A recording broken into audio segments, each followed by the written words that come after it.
everyone! Welcome on into the stream. How are y'all doing today? Happy Pride! We're back with more Great Ace Attorney Chronicles. What a way to celebrate Pride. Hope everyone's doing good. I think that we're getting close to the end, I feel, of everything. We have, I don't know how much left of episode 4, and then episode 5's really go around the corner. And then our Ace Attorney adventures will be coming to an end after almost, like, what, 2.5 years? Nuts. Let's get into Investigations Part 2. I can't believe we still have the mask. the freaking, Kazuma mask on our table there.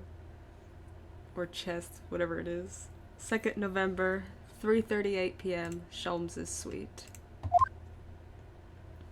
I still can't quite believe what just happened. Yeah, that was a intense trial. I know. I inquired with the bailiff after the court session was adjourned.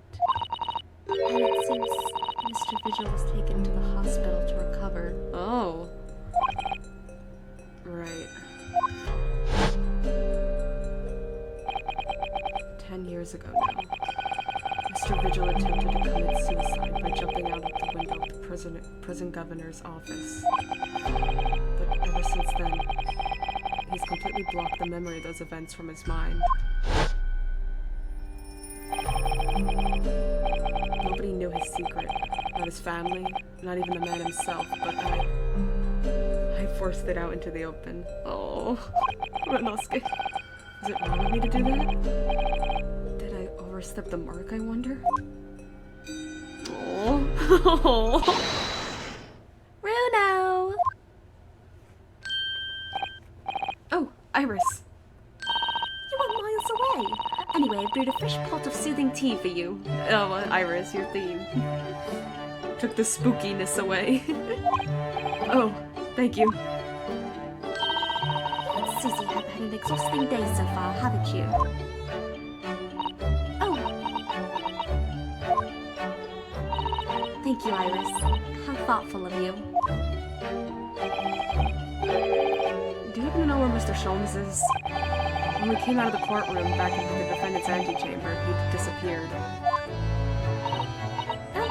No, I don't know. He just suddenly sprang to his feet and left. All he said was, I must leave. I wonder if he's pursuing the mystery of Inspector Grigson's death. You know what Hurley's always saying, don't you? There are mysteries in this world that should perhaps never be solved. For the construction of a solution comes only at the expense of the destruction of something else. Wow. He says all that?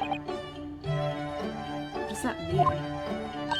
He knows very well that when you open someone else's old wounds, you often open your own too. But he just can't take his own advice and leave one alone. Solving mysteries is too important to him. That's so true. But that's what I like about Hurley, after all. I suppose that's the lot of a great detective in some ways. So then, let's have tea, and then I'll give you a hand. Oh! Do you have time, Iris? Yes, I finished this month's manuscript at last. I can bet, with barely a day to spare before the deadline. Oh, I'm so looking forward to it. A brand new story to read in the adventures of Sherlock Holmes. You know, I always hide Hurley's violin in the plays before I have a deadline. You do? Or Mr. Sholmes? I'm sure that's very wise, Iris. How sensible of you. Now then, my dear fellows, let's make a plan of action before we continue our investigation. Of course, my dear fellow. What's up, Iris? So how did it go in court this morning? Well, we still don't know the truth about what really happened, but one thing's increasingly clear. Lord Van Zeeks definitely didn't do it. Oh, did he? Yes, that's right. We managed to uncover several new facts as well. Oh, really? And there was another development too. Cousin. Yes, it's quite clear now. That Kazuma-sama is not himself. Really? What gave that away? The way he's acting, it's almost as if he's possessed. No. I mean, at the end of the proceedings earlier, he was like a bloodhound the way he was chasing down Mr. Vigil's forgotten past. It's fair. He's not normally so mercilessly persistent.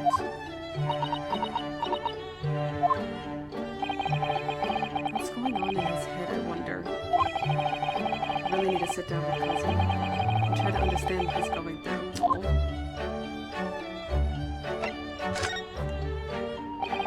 If Gregson was really murdered the day before his body was discovered, then Lord Van Zeeks has to be innocent, you see. What? The day before? That should be easy enough to work out. Just by examining the corpse, surely. Yes, you would expect so, but curiously... The time of death is mysteriously not recorded on the autopsy. No time of death was included in the autopsy report. Whoa! That is curious. There are still unanswered questions about Lord Van Zeeks, though, aren't there? Do you mean... I mean, what was he doing there on Fresno Street that day in the first place? Well, according to the man's testimony, he said he was investigating Inspector Gregson, didn't he? And it turns out that little room was actually the inspector's secret office. Oh, that sounds like it has all the makings of a wonderfully devilish plot. But then why was that notice board in there covered in all those particular papers? Papers about cases with a link to the Reaper. I'm starting to get a bad feeling about all this. Oh dear, that sounds more like something horribly devilish. We must start by looking into Inspector Gregson's movements of late.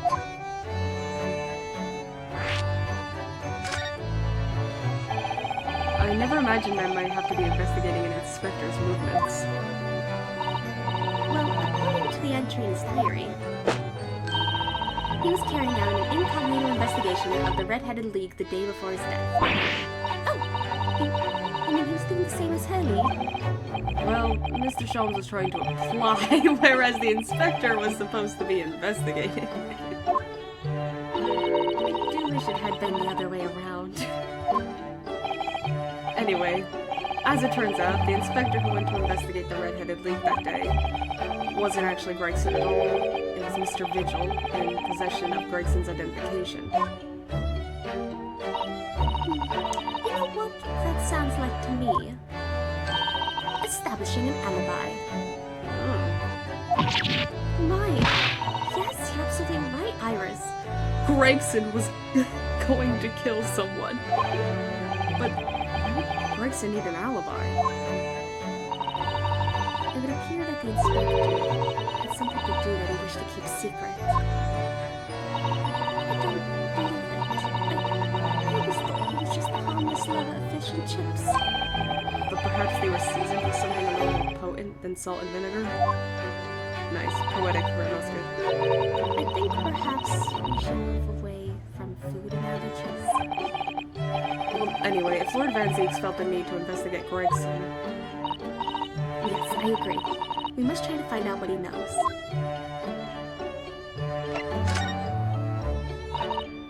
Vigil, you say? Isn't that the name of the lady who came to visit Hurley yesterday? That's right. To ask Mr. Sholmes if he would help her to find her missing husband. And Mr. Sholmes completely passed the buck to us. Actually, didn't you say that Mr. Vigil had been taken to hospital? Do you know which one? It's St. Sinners. Of course. I'm starting to wonder if all the other hospitals in London have closed down. But that's amazing, Luna. You found the lady's husband already. Well, I suppose I have. By accident. And 10 years ago, while Mr. Vigil was the chief warder at the prison, he was responsible for overseeing the professor's incarceration. No! So when the convict escaped, he was held responsible and immediately dismissed. Sometimes I really don't want to grow up. There's more. For 10 years after that, while he was ostensibly working as a peddler, he also had another secret job. He was paid by Gregson to be a stand-in to impersonate the inspector. I like all this recap. To impersonate Gracie, but why? I have absolutely no idea. Ginny was right. I'm starting to think all the dots are up to no good now. Including you, Luna. Damn, okay. I haven't paid anyone to impersonate me.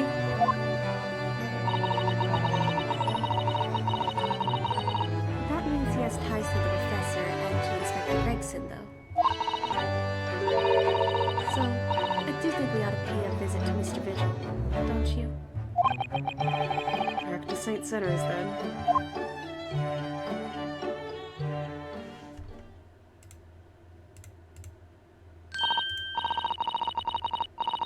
Well, I think it's clear what we need to do, isn't it? Let us investigate, my dear fellows. Oh, you coming with us, Iris? Let's go. Oh, Iris!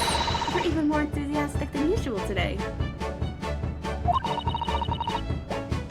If anyone has anything to hide, my special Wilson shooting iron will set them straight. That water pistol? It's stuffed full of piping hot extra blender mine. That I'm quite sure will be very effective. I better be careful not to hide anything. Well, it feels a little strange that Mr. Sholmes is nowhere to be seen, but still. Let's go and see what we can find out. Yes, yes!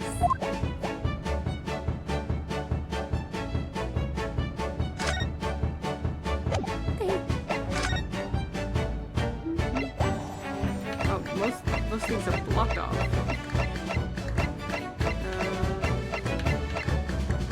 Is everything the same here? I know we already got the achievement. I'll check out the spade or shovel anyway.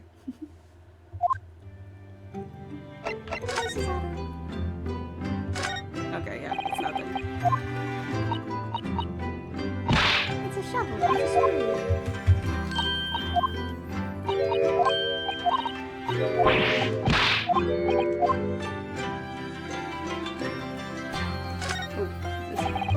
That Darwin doll is still winking at me, look. I wonder when he'll finally get his other eye filled in. Yes, I wonder. Well, you should know, Suzuki-san. I entrusted the task to you. The truth is, I have already decided when that will be. What? Really? When? That's my little secret.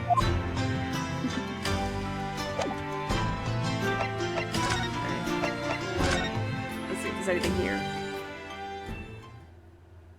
Kazuma! 2nd November, British Supreme Court, Lord Chief Justice's office. No arguments, Prosecutor Asugi. You will continue with the trial exactly as I instructed. Is that clear?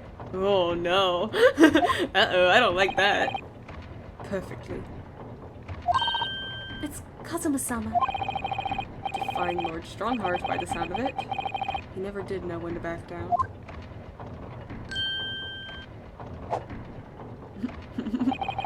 On your way now, Asugi. My lord. Hi, Kazuma. Hey.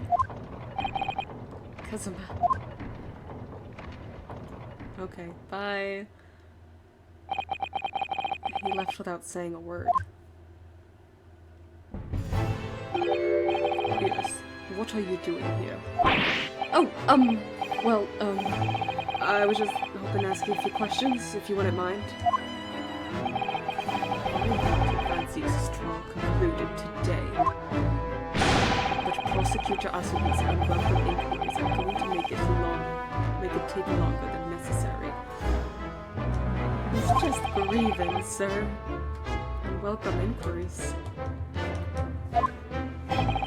As a result, losing even more precious time.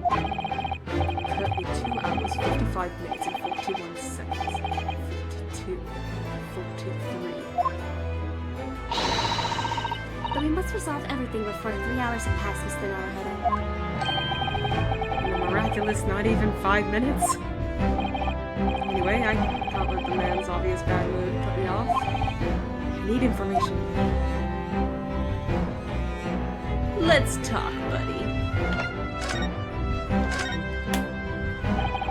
Does Prosecutor also believe that Lord Von Zieks is the Reaper?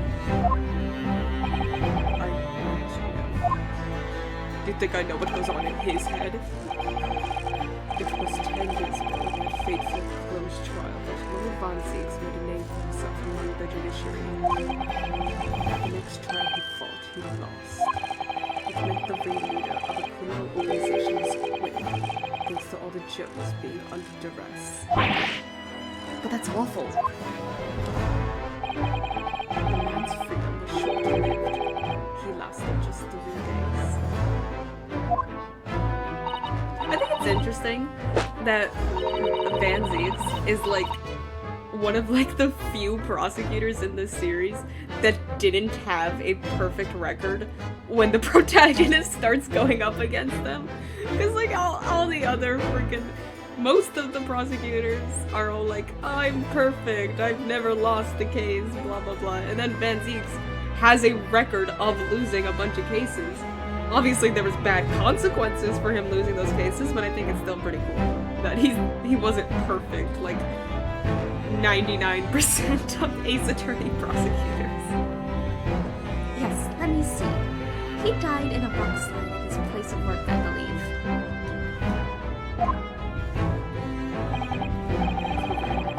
That was the inauguration of the Reaper of the People believed Lord Van Zieks was responsible. He was brought to trial himself, but it was shown to have been an accident. So he must have had a solid alibi then. Nevertheless, the mysterious deaths continue. In total, 16 persons perished under unusual circumstances, ostensibly at the hand of the Reaper. It's an odd run of coincidences. Well, the Reaper's true identity may well be revealed by this trial. And the impact that revelation would have on the British public cannot be understated. Is that why it's a closed trial? Precisely.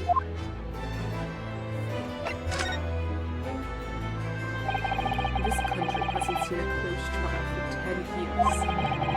So the last one was the professors, the trial of Genshin Asubi. Correct. Actually, we heard that originally you were going to prosecute the trial yourself, Lord Strongheart. Von Zieks entrusted me to relinquish the prosecution to him, that he might avenge his brother's death. And here we are, 10 years later, with the son of the man Van Zieks had condemned, looking to avenge his father's death in the same way. They do say what goes around comes around. However, it would seem that the new prosecutor is harboring some ulterior motive as well. Kazumans? I like my organization to run smoothly in the exact manner that I prescribe. As with the giant clock in here, I won't tolerate a single cog being out of step with the others. So that's what all these gears are about in here.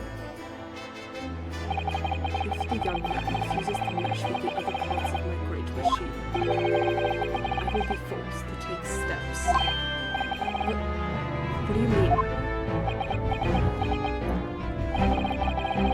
You have something with which you need concern yourself. In any case, all your questions will be answered tomorrow.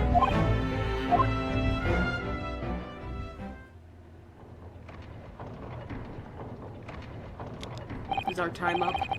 No. I shall have to ask you to excuse me. As of this moment, I've been delayed from attending my next meeting by precisely 3 hours. Oh my, that is a long time. And I hold you entirely responsible. Even though we miraculously managed to fit everything into not even 5 minutes? I wonder if you might agree to us talking with Prosecutor Asagi? Discussions between the defense and the prosecution outside of the courtroom are generally frowned upon. Is it now? Is it now? However, I will make an exception in this case. Now go. You can find him in his office. Cool? Oh, thank you. Cool. I'll go there soon. Let's go to see him at once, Mr. Naruhodo. Okay, just hold on. Hold on. Kazuma's my best friend in the world, but I'm really not all sure I know how to talk to him at the moment.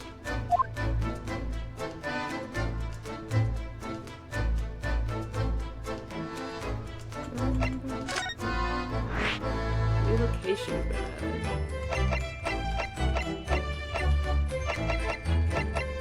The prosecutor's office. Kazuma is availing himself of the space at the moment. Kazuma-sama, prosecutor. I never imagined it possible. Perhaps we should leave Mr. Vigil in peace for a little while. He's only just been admitted, sure. This place is thick with dust, isn't it? There's such a chill in here, too. Do you know, I don't believe we visited this place for some time. Okay. I say, let's check out the prison first and then the prosecutor's office.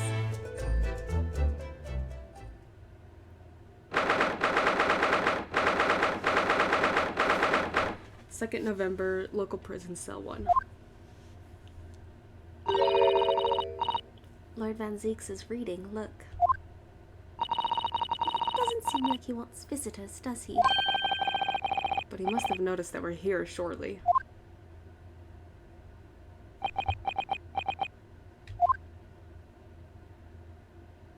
What do you Nipponese want?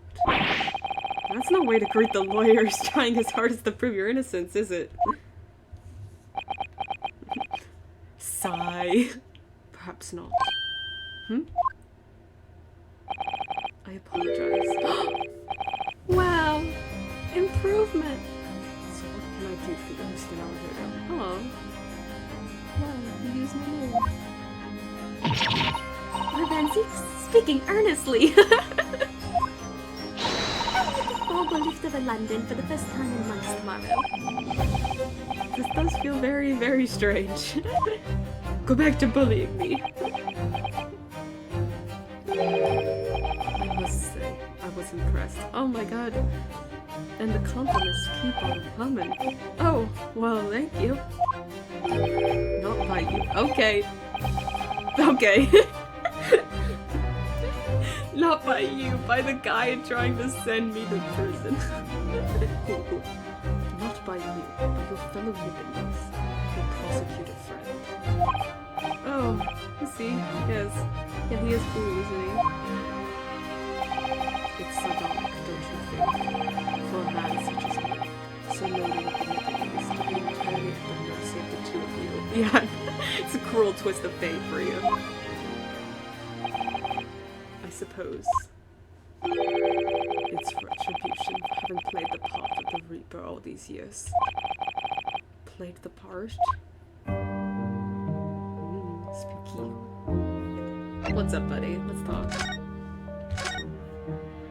You once told me that you gladly allowed people to believe you were the Reaper, because it helped reduce the amount of serious crime that took place in London.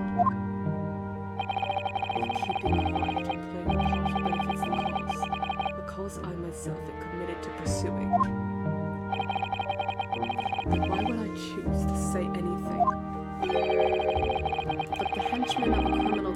by the Reaper attacked you only the other day. And that was just the most recent of many attempts on your life, wasn't it? Someone is clearly profiting from your silence about all this. Someone is using you.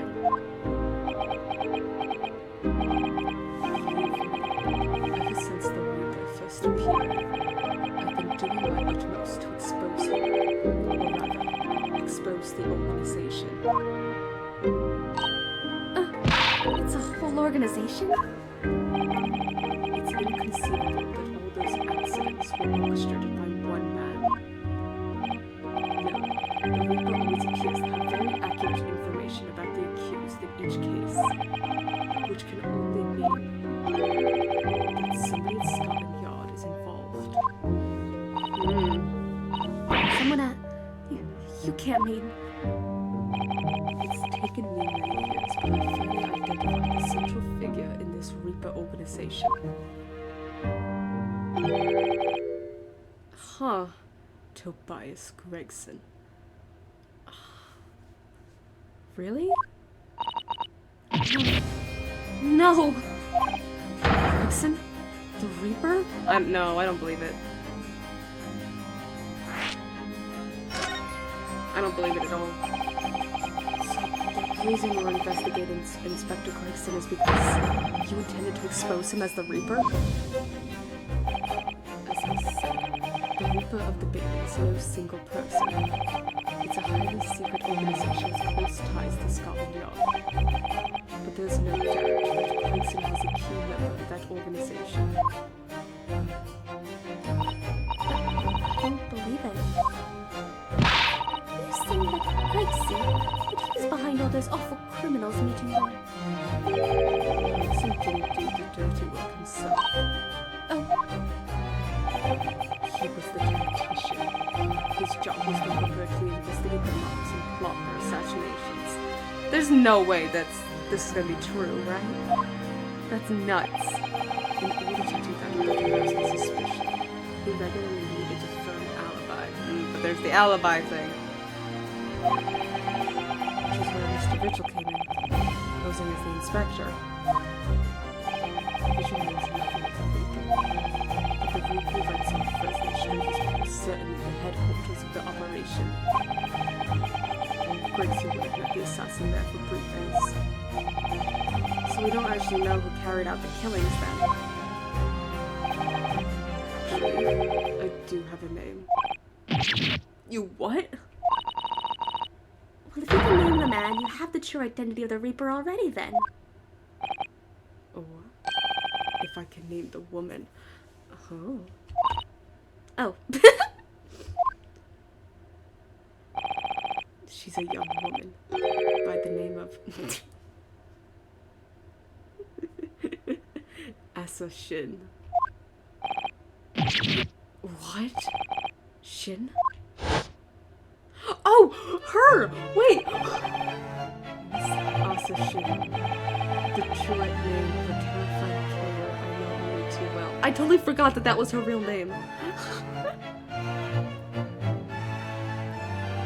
Oh, she's deeply connected to this.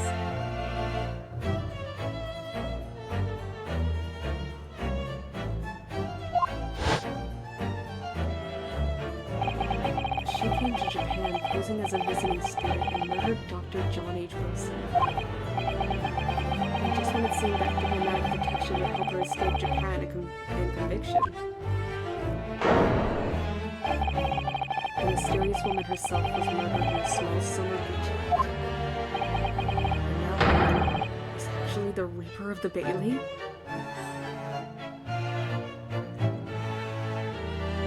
Huh. But it couldn't have been just her, because McGilded was killed by the Reaper when she was arrested in Japan.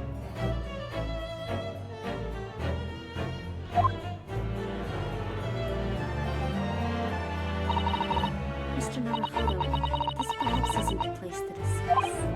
No, of course not. I can't mention mention it here. Oh! I was like, why? I feel like Van Zieks would want to know about that. And then I realized Iris is right there. Also, I just noticed the keychains in Iris's backpack, and they are so cute. I'm gonna cry. The fact that she killed Dr. Demetrius, yeah, I got that. Because Iris doesn't know. It's fairly likely that the man was her father. What you guys talking about? Also, Shin. I should let father know at once. Yes, I agree.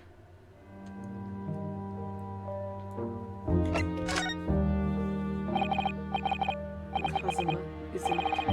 Kazuma Asugi. You say he's a friend of yours. My best friend. Oh. He's the whole reason I got to come to Britain. It was all in his merits. I have nothing but respect for him. Yes, I understand that only the very best students are selected for such opportunities. And I had a fine demonstration of how sharp he is in the proceedings earlier today. He missed nothing. In fact, his flawless performance very much reminded me of his father. Jenshin Asugi, the professor. It's true that the aristocracy at the time was the root of numerous grave societal problems.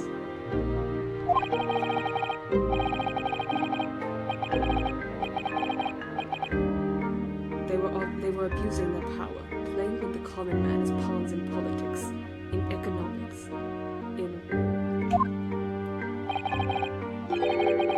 many ways. Asugi was carving out a canker from society that we British couldn't deal with ourselves. I see. But that's precisely why it makes no sense. Clint Van Zieks was a noble and upstanding man. He wasn't corrupt. Why did that damned Nipponese have to go and take my brother's life? Oh. Ooh. Ooh. In spite of having saved mine. What? He saved your life? How did that happen?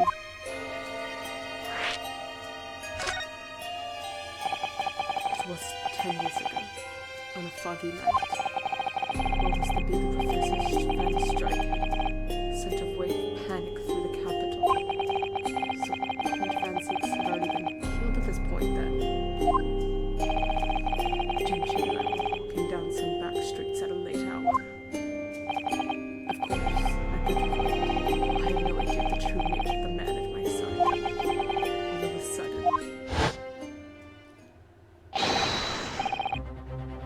Don't make a peep. You're coming with us. We were surrounded.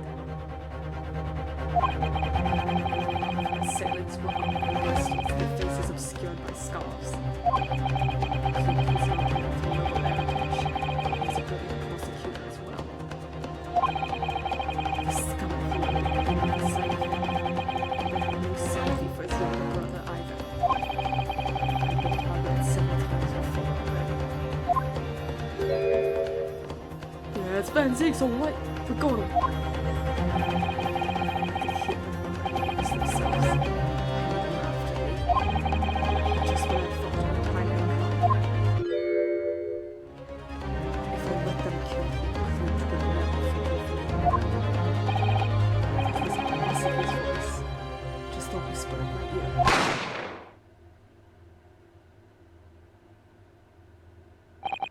After that, I don't remember exactly what happened.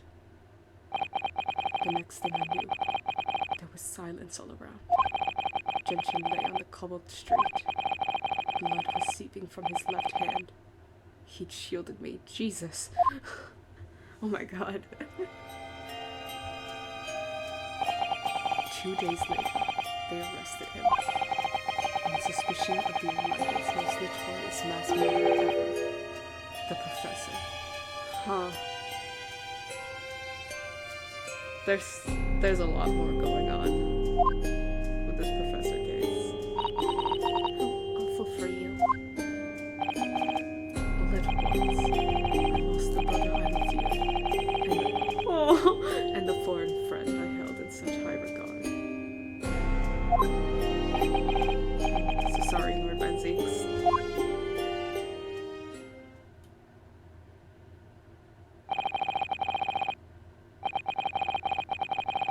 That's the end of my miserable tale. I never thought I'd recount it to anyone. Well, thank you for confiding in me. The Professor, the Reaper, and Inspector Gregson. I wonder just how intimately related they all are.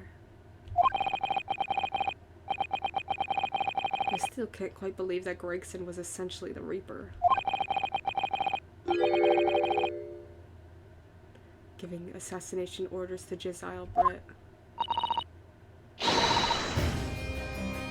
Mr. Naruhodo, let's go and inform my father.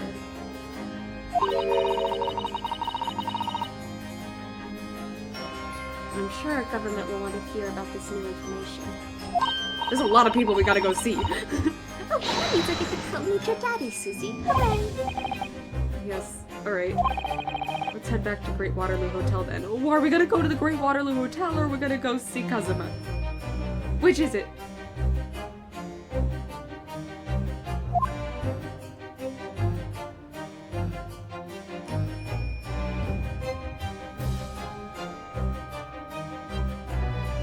Okay,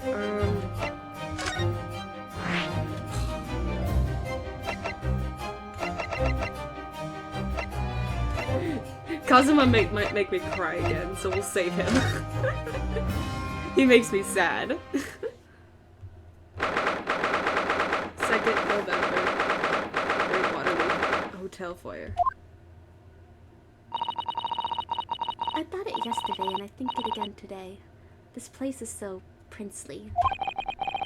It's a wild guess, but I have a feeling you'll think the same tomorrow, too. Tea has a finer fragrance than whatever they're serving in the tea room here, though. Wouldn't you say? Look who we have here. This is an unexpected pleasure. Yeah, okay. We can tell that. Oh! Father! Oh, is this your daddy, Susie? How lovely. What a charming young lady. And you are?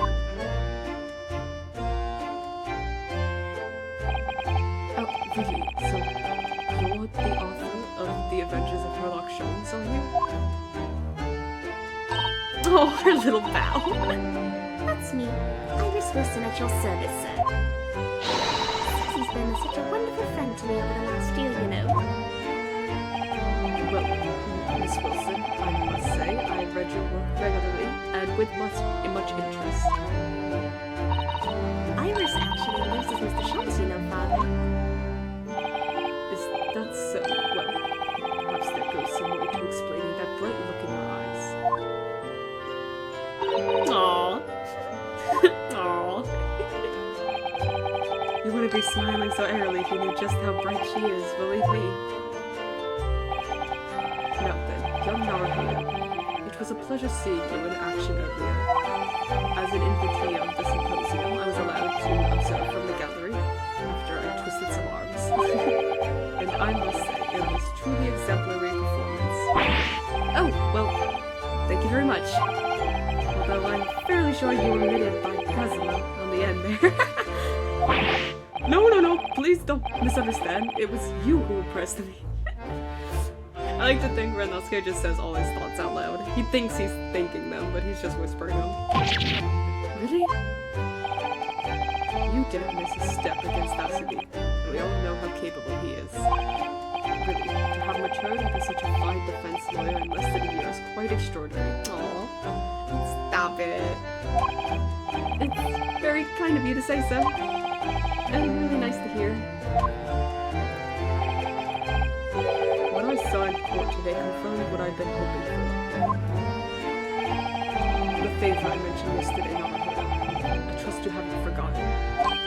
Oh, no, you did mention something, didn't you? But first, we have something to report, Father. Stop, I want to know what the... Keeps cutting him off every time. Of course. Shall we take tea while we discuss matters further? I wonder where Judge Jigoku has gone to. How's it going, Mikotoba?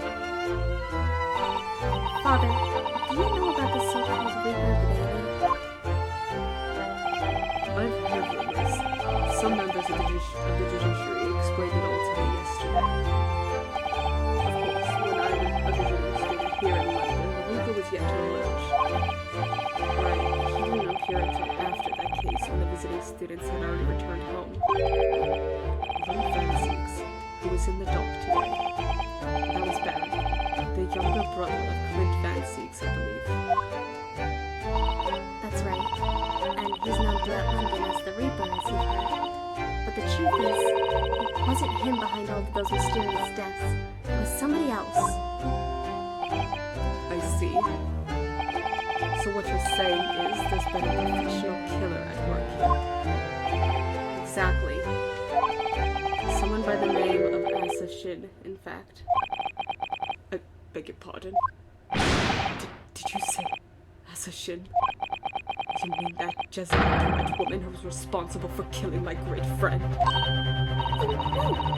no! A friend of yours was killed. Shh. Professor Mukatoba, I think perhaps we shouldn't discuss this right now. The professor is talking about is Dr. John H. Wilson. That's not something we want Iris to find out about. Not like this, anyway.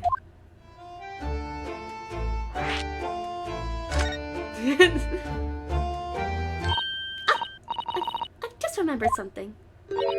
Biscuits! This hotel has the most delicious looking biscuits. That was rather out of the blue. She's doing this deliberately. Yeah, I feel like that was obvious. I think I'll go and see if I can purchase some. I wonder, would you like to come too, Iris? Yep. I saw that coming. Oh yes. Just try to leave me behind.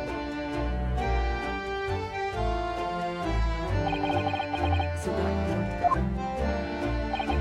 is called Iris Wilson, is she?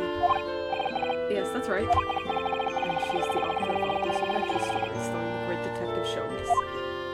But the name of the credited author isn't Iris, is it? It's Dr. John H. Wilson. Yes, I know. It's the name of her father, you see. Her father? Dr. John H. Wilson.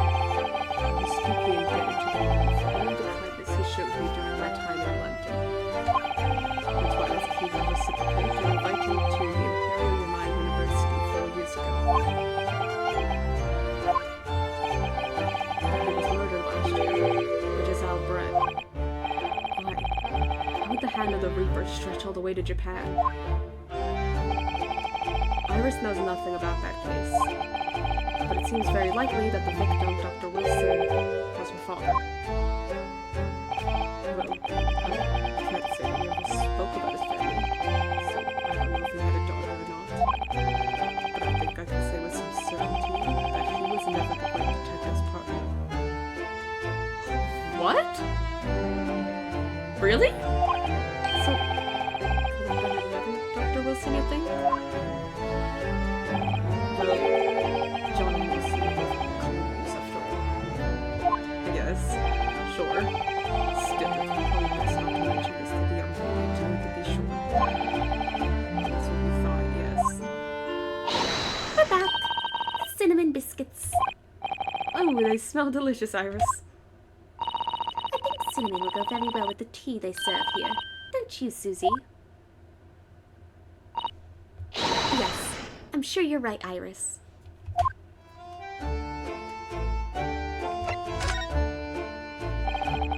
I haven't seen Judge Dagoku for a while, have you? Guilty! That guilty is still ringing in my ears. Now you mention it, I haven't seen him since this morning either. I suppose since the symposium's opening was postponed, he'll have gone to explore the great exhibition. That reminds me of something you mentioned yesterday. About Judge Dagoku has been in the dock himself. Yes, it was all tied up with that impressive trial. The close trial of my cousin's father. Shishiro was trying to mitigate Genshin's guilt, so he took to the stand to testify. But he got a little carried away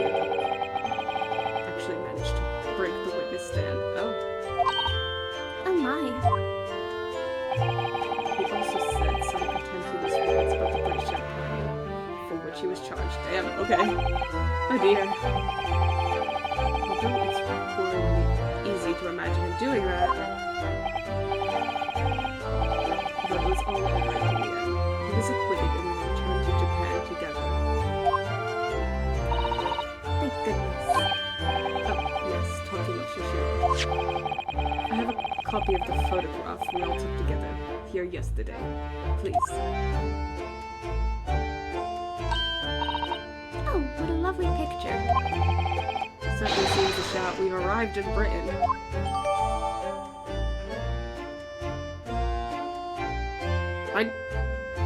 I don't know how I feel about the fact that this got added to our court record, but sure, cool. I don't know how to take that. We're gonna use this at some point. What do you mean? A photograph taken in the foyer of the Great Waterloo Hotel in the morning of Professor Mikatoba and Joshigaku's arrival in London for the symposium.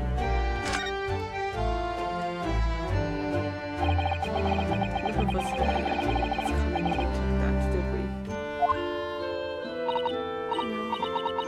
No, that's so true.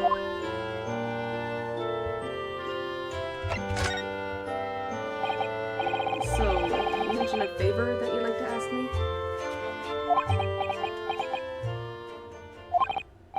Well, this fateful trial that you're fighting, one way or another, it will be over before long. And when it is, I'd like you to accompany me back to Japan. What? You want me to do? What? Father? What's the meaning of this?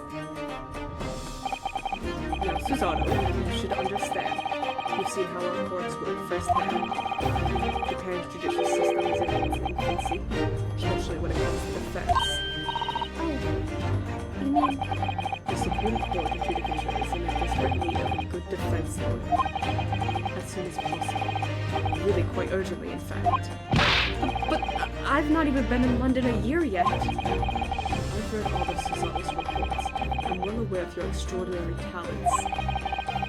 And having seen you in action with my own eyes earlier today, there is no question. You, Naruto, are precisely the man our country needs. Damn. Damn, there's a lot of pressure. So, you're leaving, Bruno? Oh. Then, what am I supposed to do, Father?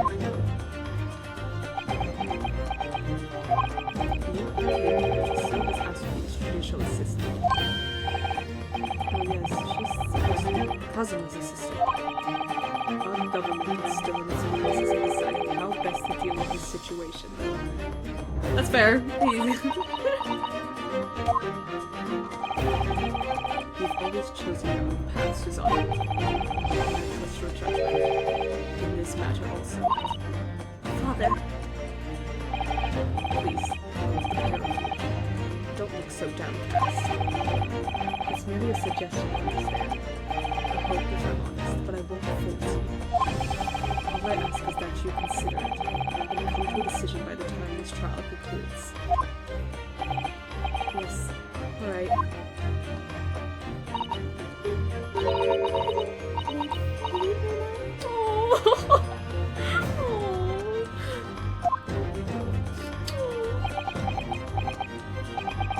The thought hadn't even crossed my mind.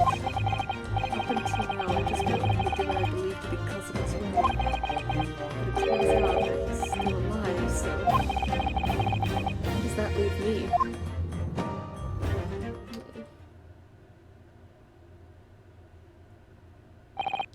Well, if you'll excuse me now.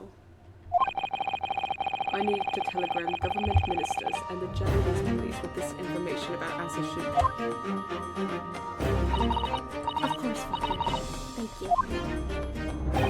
I look forward to next month's installment, Miss Wilson. Good. And please, do come to Baker Street sometime, won't you? We'd love to entertain you. I would be delighted. The best of luck for tomorrow, Naruhodo. And give my suggestion your full consideration, won't you? Yes, I will. I'm coming back home.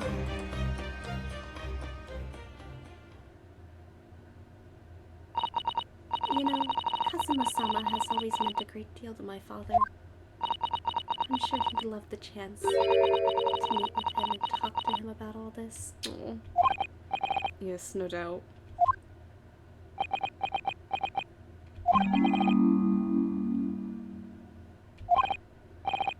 Of course, it's so obvious. Shelves! Okay, I should have figured. Oops. Asashi. Of course, it's so obvious. How could I have neglected to consider the possibility before now? Mr. Sholmes. Ellie, where have you been? Why, I dreamed you all for tea, of course. What an extraordinary question. I didn't notice you at all. He's just been sitting here the whole time. No matter, no matter. Anyway, to more pressing concerns. Mr. Naruhodo. Oh, yes? I must dispatch a telegram to your country at once. It is a matter of much urgency. To Japan, maybe? Tell me, to whom can I entrust the task? Quickly now. Who? Well, my father has just now left to send a telegram to the Imperial Police Bureau of Japan himself. I see. Well, you look reliable enough for a bearded fellow. I don't think my father's swords could be considered a beard, Mr. Sholmes. Okay, I didn't want to be the one to say it, but... There's not a moment to lose. Kindly ask your trusty unshaven father to see this is sent. I will, but what is it? No questions at this time, if you please, Mrs. Otter. All we can do is pray. But for once, deductions arrive. Oh. Doesn't that imply that your deductions are normally correct, Mr. Sholmes? Which isn't exactly. Now then, you may be surprised to learn that I'm a very busy man. I certainly have no time to hide behind settees and eavesdrop on people's conversations. So that's what joining us for tea meant. I leave the sending of this in your hands, then, my dear fellows. Oh, there he goes. Wait a minute, Mr. Sholmes. He just sort of ran off, didn't he? At quite a pace. And left the unpaid bill for his tea behind, too. I must catch up with father at the telegraph office at once. An old man and call us a cab. Straight away. Oh! It was me, thinking everyone would be clamoring to pay Mr. Sholmes' bill. Cool. Oh, cool. It's okay.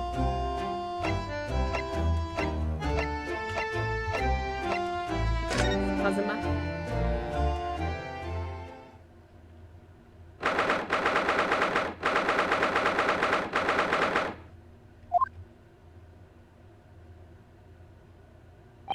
So, this is the office of Prosecutor Asagi now, is it? Kazuma-sama is doing so well for himself. Even though he's always forced to kneel on the floor Japanese style in that dark corner. It's his habit to sit Saiza style whenever he's working. Kazuma. Oh, Kazuma. Hi! Missed you.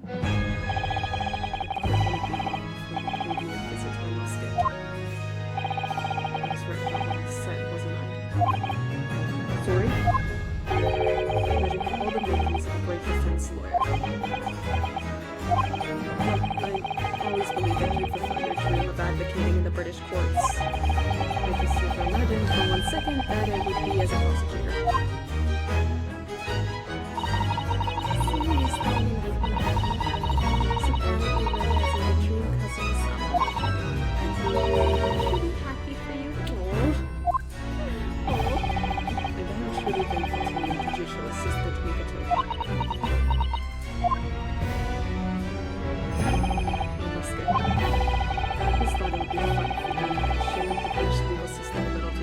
Yeah. Yeah, you think? This isn't quite how I envisaged it, but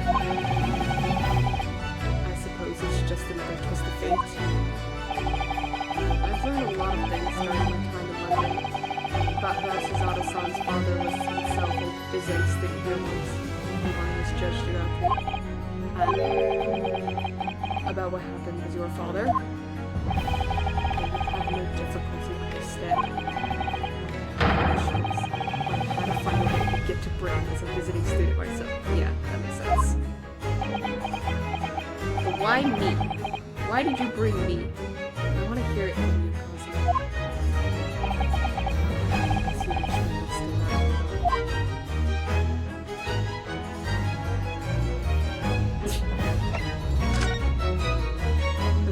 Your disappearance, your father jumped in. It's getting on for a year now, since what happened in the SS break. Across the oceans from Japan to Great Britain. In a bizarre series. Of coincidences. I don't think that's the right word. I think it's supposed to be series. A bizarre series of coincidences led to those tragic events. I thought this would spread forever. I was thinking just for a long time. When I was alone. It was a memory. It was a posy of flowers by the pillow.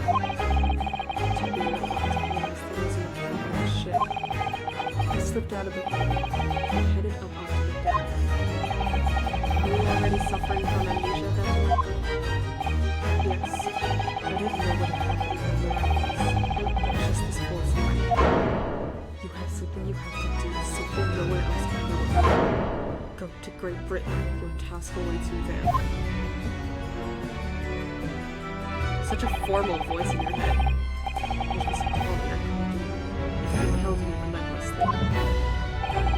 Out on deck, I saw that I was on a huge steamship and we were docked in Northport. I must have been Hong Kong. This must have been, presumably just before they were due to carry your body off the ship.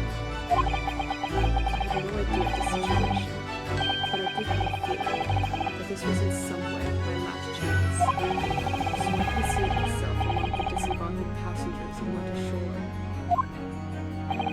Then he disappeared into the crowded streets of that foreign port city.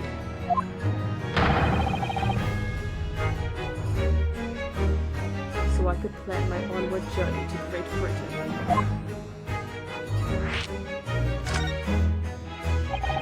Just under a year, as memories lost me, I was left behind in Hong Kong. Everything was foreign to me, the sights, the sounds, the smells. My reality was truly at a loss. I realized now that I had escaped into a dead man, with nothing but the clothes on my back and no money, of course. Terrifying thing. I had two feathers in my cap. One being your knowledge of English, I suppose. That's right. And on the back of that was like the pic of some lines of down there on a cargo ship. Eventually, after a whole year of countless plans, I finally arrived at Dover. It must have been some 3 months ago now. Your formidable tenacity of purpose shelling itself again. I think the man had lost his memory and had literally nothing to his name. But he still managed to make his way to London on the opposite side of the world. I had no idea why he returned on Earth to get here at that point. So how did you end up becoming Lord Van Zeeks' apprentice then? It can only be called an extraordinary stroke of luck. You see, I was stopped at the border because I had no papers. They took me straight to Scotland Yard. And by ship moves, no strong was there to attend a meeting. That's where the second feather in my cap came into play. Would that have been your knowledge of the law? Yes, exactly. Lord Strongheart was curious about an Eastern with intimate knowledge of British law. He took me back with him to the Supreme Court and assigned me to the prosecutor's office. I like how he's like, I don't remember my name or any of my personal details or why I'm here, but I remember how to speak English, and I also remember how to do the all about British law. Those memories didn't fade, coincidentally. Took me back with him to the Supreme Court and assigned me to the prosecutor's office. And then, 9 days ago,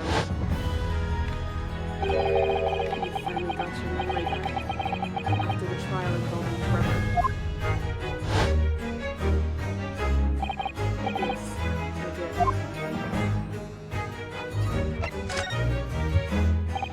Ever since I first met you at your library, you talked about your dream.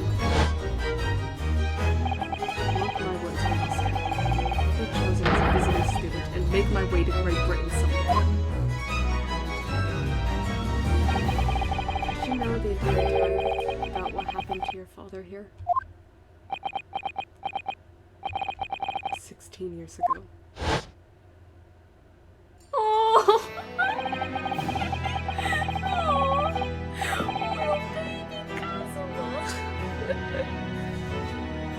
My father left on an exciting trip to Great Britain. I was just a boy. We took a photograph together the day before his departure. It's my last memory of him. I remember the most about my father. It was his unswerving sense of justice. 6 years after he left, a gentleman called at our family home. She told me that Gentian, my father, had been taken ill in England and passed away. It was Professor Mugatola, your father, Susanna-san. My. Ever since then, the professor was very good to me. He would help to fund my university education at UI. I'll be forever in his debt. But nevertheless, I just couldn't bring myself to believe what he told me. Then one day, a letter arrived at our house from Britain. There was no indication of a symbol, so I opened it, assuming it was from an old acquaintance of my father. What I read in that letter changed my entire life. What did it say? It said that my father had been a mass murderer, and the writer cursed the Asagi name. Oh. No. As a result of that letter, I found out what had been hidden from me all those years.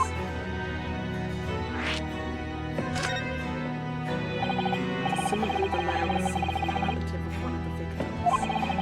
If whoever it was had been a revolutionary, he would have been present at the closed trial. The letter revealed that my father had been sentenced to death, executed for being a killer.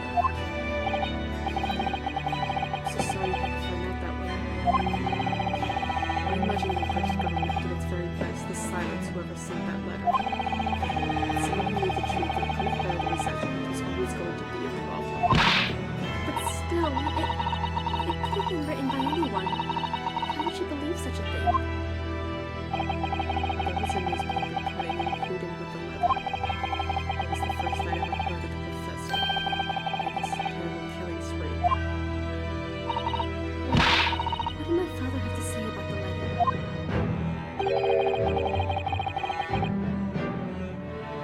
I couldn't bring myself to show it to him. What? Why not? Because he deliberately concealed the truth from me by telling me my father was taken by a fatal illness. It couldn't have been easy for him, but he'd done it out of consideration for my feelings. So instead, I showed the letter to Judge Jigaku. Oh.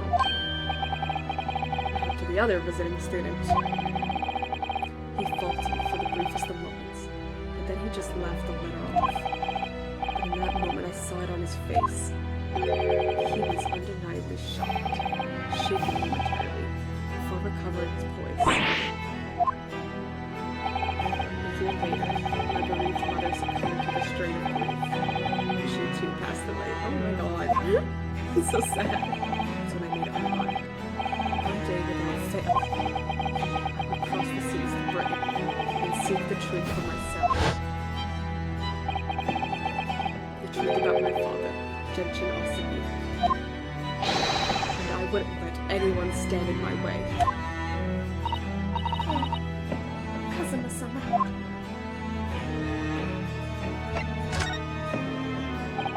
What we learned today could turn things completely on their head. It was an expensive lawyering. And they'll skip on that. Lord Von Zieks isn't the Reaper, you know. I almost don't want to believe it myself, but it turns out that Inspector Gregson himself, the victim, was... It's clear that the Inspector was behind the Reaper's activity. What? You mean you knew? The right question is, who's been giving orders to the Inspector? Huh. Yes. Baron Van Zieks is the real Reaper. Okay. And I know that 10 years ago it was him who decided my father must be a mass murderer and sent him to his grave. No, he was merely seeing that justice is done as the law dictates. He's not to blame. Ultimately, it's people who condemn people. The law is just the tool they use to do it. And when a man condemns another, he must take responsibility for his actions. Of course he must. But I know for certain that my father would never have taken another man's life. Hasn't he? On the contrary, my father's life was taken by the Reaper.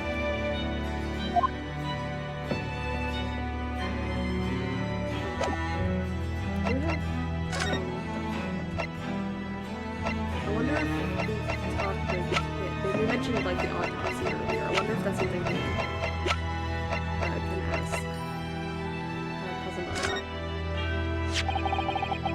Okay, yeah. I don't know how helpful it's gonna be, but this came up in the trial, didn't it? As something a little dubious, I mean. The fact that no time of death was recorded on Inspector Gregson's autopsy report. Yes, there was some unexpected turns in the courtroom earlier.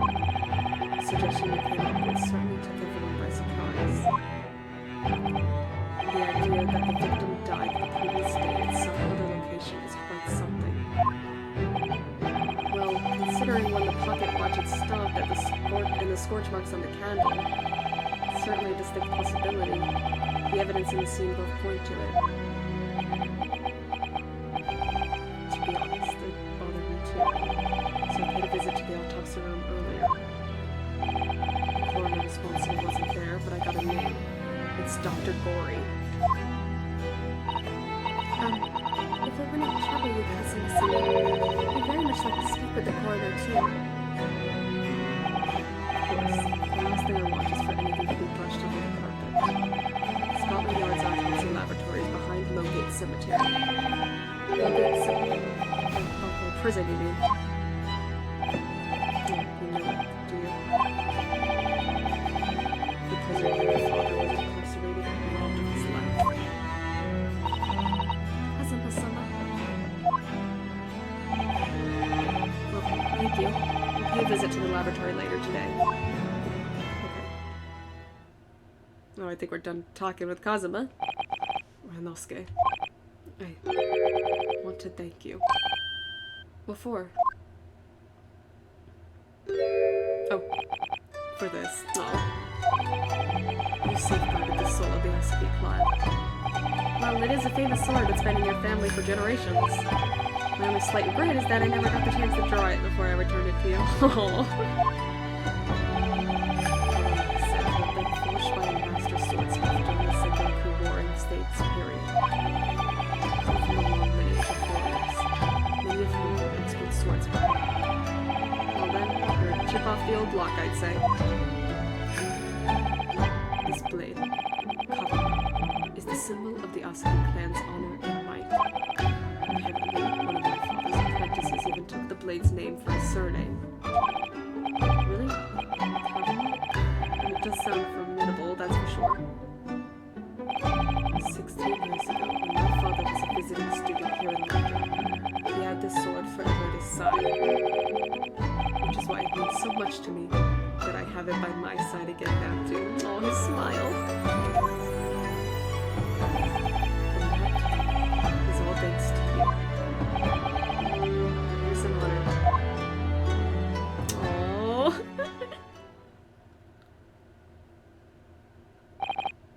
No, I have preparation preparations to make for tomorrow. Perhaps I said a little too much. Kazuma, you've changed. No, Ranosuke, I haven't changed at all. It's you who's changed. Oh, oh, my heart. That's so cute. I can completely understand your resentment of Lord Venice's given what happened. But the fact is, those events in this case are, well, unrelated. Is that what you want to say? How can you be so sure? You mean... That man is there now, and for that reason the inspector is here. I'm going to prove as much in court tomorrow, by whatever means necessary. Uh-oh. Don't like that line. Can't let you do that, Kazuma. I know you're going to have to do it some way. I'm sure I don't need to tell you. I won't be taking any prisoners in the court. Lenny, you're not doing your job very good, huh? I would expect nothing less. Until tomorrow. You little baby. Bye. Bye. Love you.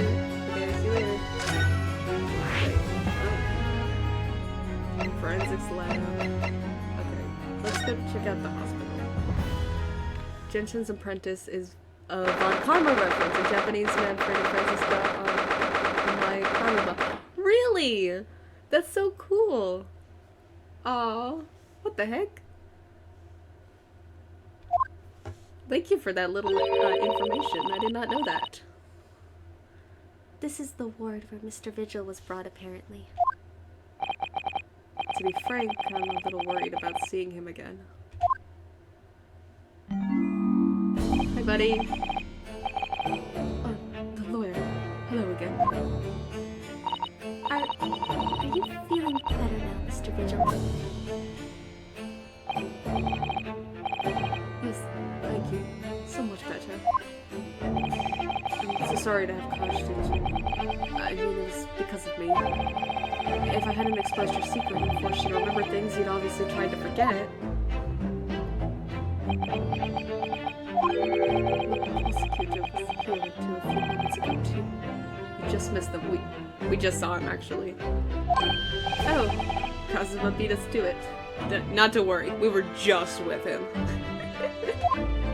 We had a whole moment. He said much the same as you. He was very apologetic. But the truth is, I brought all this upon myself. Please, don't think like that. Keeping it from leaving my wife. These years, I've carried such a sense of guilt. That's not the worst of it. Over time, I obviously came to deceive myself as well. You mean about your dismissal? Looking back now, I'm beginning to think that perhaps Inspector Greg's didn't stumble across me by accident at all. I mean, I compensate me so generously for acting as his stand-in. He was clearly concerned for my well-being and doing what he could to help. So perhaps Gregson knew exactly what had become of Mr. Vigil all along. I'm sure this is just this extra 10 years of lies and deception, but... It wasn't me that helped the professor escape 10 years ago. It wasn't me. I swear it. I swear it's true. Mr. Vigil? I'm sure you'd rather not dredge up even more from your past at this time, but... if possible, could you tell us exactly what really happened? I need to get this off my chest. I just want someone to tell me what I should have done. Oh, it's so sad. Hey, buddy. How you holding up? Inspector Gregson was obviously engaged in a special operation of some sort. He was investigating something that even Scotland Yard couldn't know about. Details of the Reaper's marks, yes. It was one way to carry out those investigations. I would take his identification and impersonate him. Which is, I don't know if he's actually actually going to be involved in the rape? You'd pretend to be the inspector and carry out investigations on his behalf? Oh, no, never! A common street peddler couldn't possibly carry out a proper police investigation. All I would do is go to the specified location and make a little hoo-ha. Just something to leave an impression, so everyone there would think a detective called Gregson was here. So, that's what you were doing on the day prior to the incident? Yes, he asked me to make an appearance at the park on Line Street for the Red-Headed League event. So as usual, I flashed the inspector's identification around and was very vocal about my presence. And you were taken prisoner by those red-headed fraudsters. Yes. So he would always make a point of showing Gregson's identification and generally being loud. That's what the inspector asked me to do, yes. That's one way of becoming a legendary detective, I suppose. Not a good one, though. And as you know, I suffered this bruising around my neck at their hands. But the following day, they kept their word and released me. Without returning the inspector's identification to you, however. I never managed to meet them in the Fresno Street room at 5 that day, so I report back to the inspector. But I gave me time. That's when I heard the gunshot.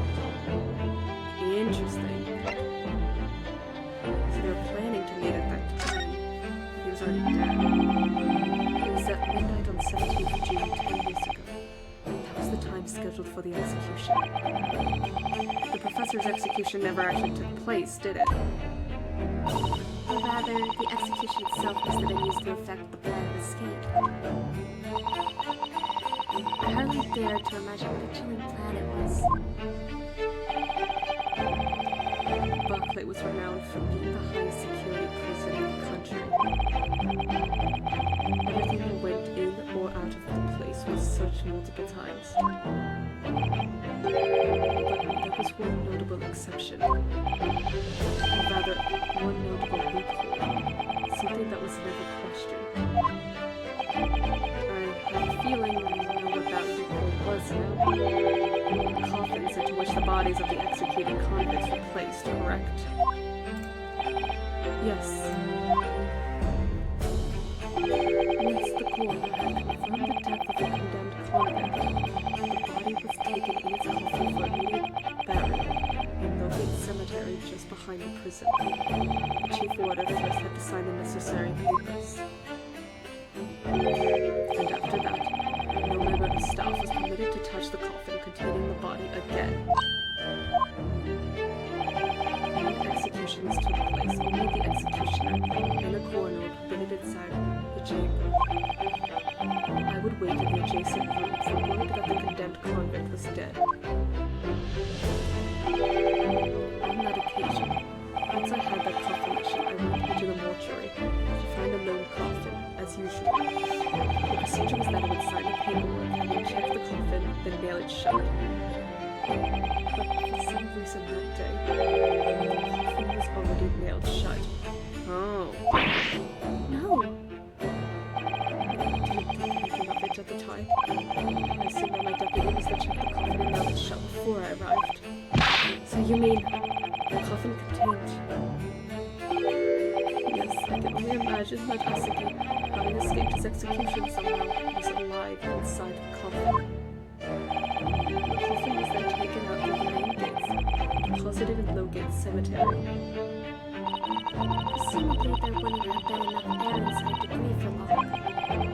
So in the early hours following the burial, somebody dug up the coffin again to set Genshin free.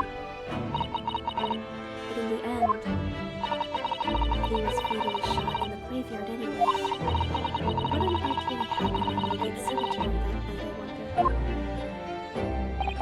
I'm afraid I really don't know.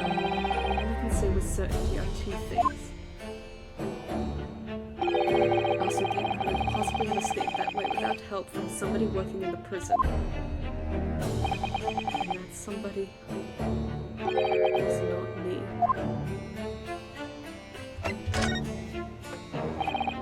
Obviously you knew the man then? The professor, I mean? Genshin Asagi? Yes, I remember him well. In fact, would you mind telling us what you know? Having been condemned to death as he was, any contact I had with the man was short, obviously. After that trial, it was carried out behind closed doors, attended only by elite members of the judiciary. With all of its execution to be carried out at the earliest possible opportunity. The outcome of the trial was set from the beginning, wasn't it?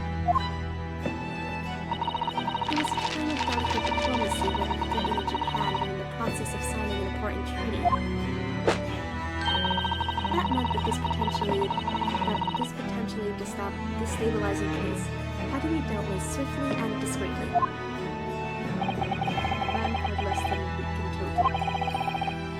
As I was the chief warder, I oversaw his short stay in the cells until his final hour. I remember being struck deeply by his noble character and incredible resilience.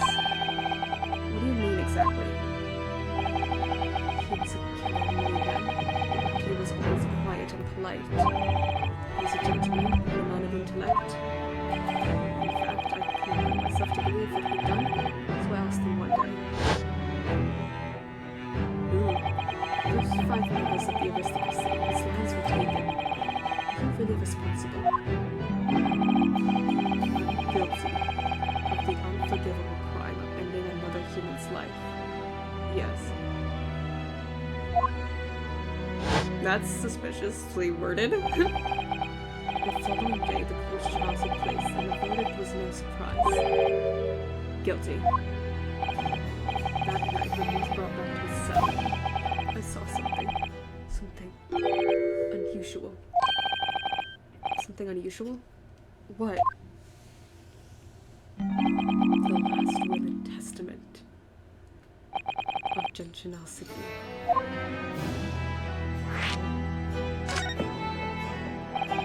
As I said, it was on the night following his trial, after he'd been found guilty. I was doing the rounds of the cells. I looked into Asagi's. I noticed that he seemed to have a sheet of paper in his hand. His last will and testament then, presumably. As soon as he noticed me, he hurriedly shoved it behind his back. But why did you find that so unusual? Isn't it normal for a man to pen a will when he knows his death is nigh? Yes, that's true. There were special conditions to Asagi's incarceration, you see. What sort of conditions? Well, even then he was held in a cell designed for condemned inmates. He was allowed to keep his personal effects with him, with one exception. Really? He was allowed his things? That is unusual, certainly. Of course, he had convicted of killing 5 members of the aristocracy, but at the same time, he was a guest in our country from the Empire of Japan. Powers that be were determined that his final days should be needlessly uncomfortable. And what was the exception you mentioned? To the personal effects he was allowed?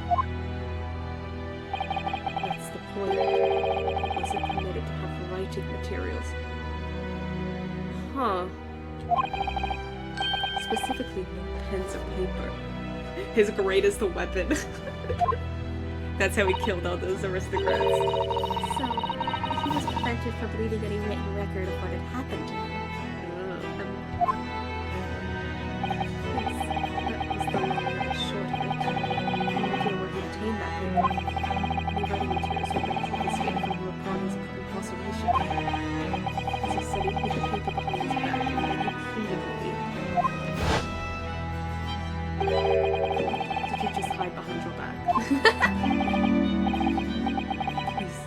Please tell me. This is my lifeline. But I know it's against the rules. The only person you see. If you just agree to keep quiet. Alright then. What's on that paper? A last will and testament. This will is the only weapon I have left now. Huh. How can a will be a weapon? So I decided to pretend I'd seen nothing and I let him keep his will. But then later, it just seemed to vanish without trace. Huh. What? What do you mean it vanished? It would seem that wasn't the end of the story of this mysterious will.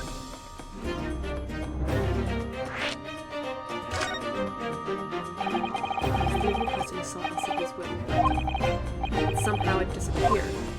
It was after Asagi's execution. Which was actually an elaborate jailbreak. The blood is gathered of Asagi's possessions that were in his cell. He was sent back to his family home in Japan, you see. To poor Kazuma-sama. And you're saying that it wasn't anywhere to be found among his personal effects?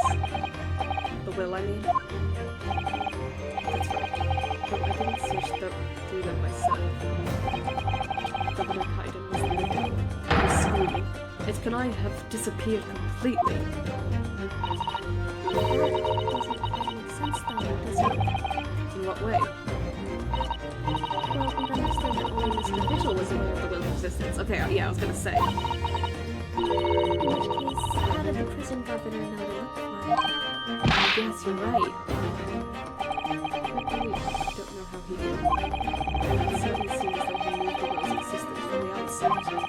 When he didn't refer to it as a will. What he said was... the Asagi papers. Ugh. The Asagi papers? I really felt to me within the subsequent events. Because, well, of what happened. Your dismissal and the way you blocked it all from your memory. I've forgotten all of this until today. I don't suppose it's relevant to the case, though. Well, anyway, thank you very much for sharing it with us, Mr. Vigil. We're really grateful.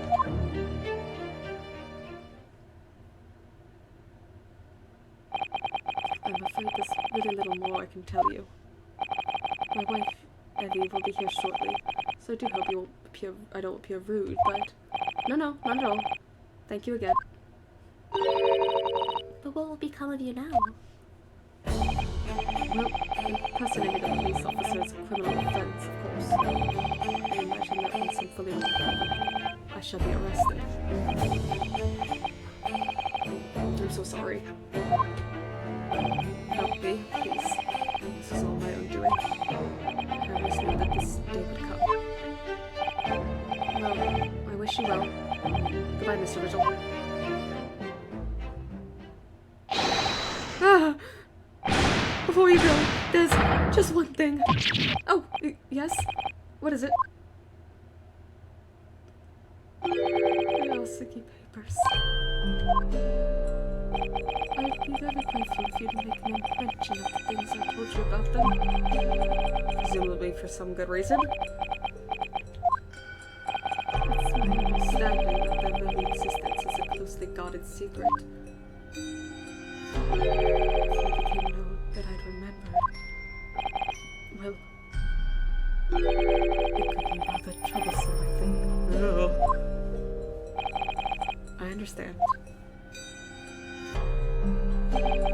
Some sort of will that Jinshin Asagi penned just before his death, which the man himself claimed was his last weapon. I wonder, perhaps it had something to do with his plan to escape? If there's anyone who might know more about a document than that Kazuma's father left behind. It would be Mr. Vigil's governor. Then we know precisely where we must go. Back to Barclay Prison. Sure.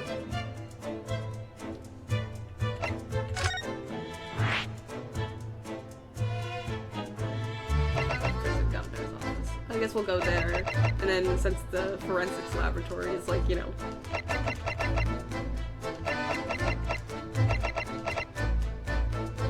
It's a new place, so we'll save it. Let's go to the prison governor's office.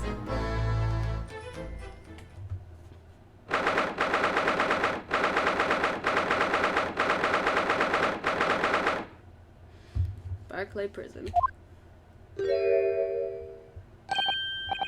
Oh, back again, are you? Yes, hello. You've heard all about your investigations? I read the report just now. You found him, eh? Vigil? Yes, luckily. Well, anywho, the laddie doesn't work here no more. Your case is not to do with Barclay. I would not like you. Get the wrong idea about that. Of course, yes. Mr. Vigil stopped working here 10 years ago now, so... Yes, he's seen his dismissal notice, haven't we? He was given the job. Alright, Gimmer. You can very well. So how about the wee handcuff biscuit? Oh, they really are like little handcuffs. And as hard as irons, too. So what's brought you down here today? Well, there's something else we'd like to ask you about, actually. So, we believe there might have been a document that disappeared from Genshin Alsigi's cell. I think it's been called the Alsigi Papers or something. Who told you about that? The Highness, Gregson's death is not to do with things that might have happened at Barclay. Leave the past in the past later. Let's not footer about with irrelevant details. His expressions change completely. We're clearly on to something here.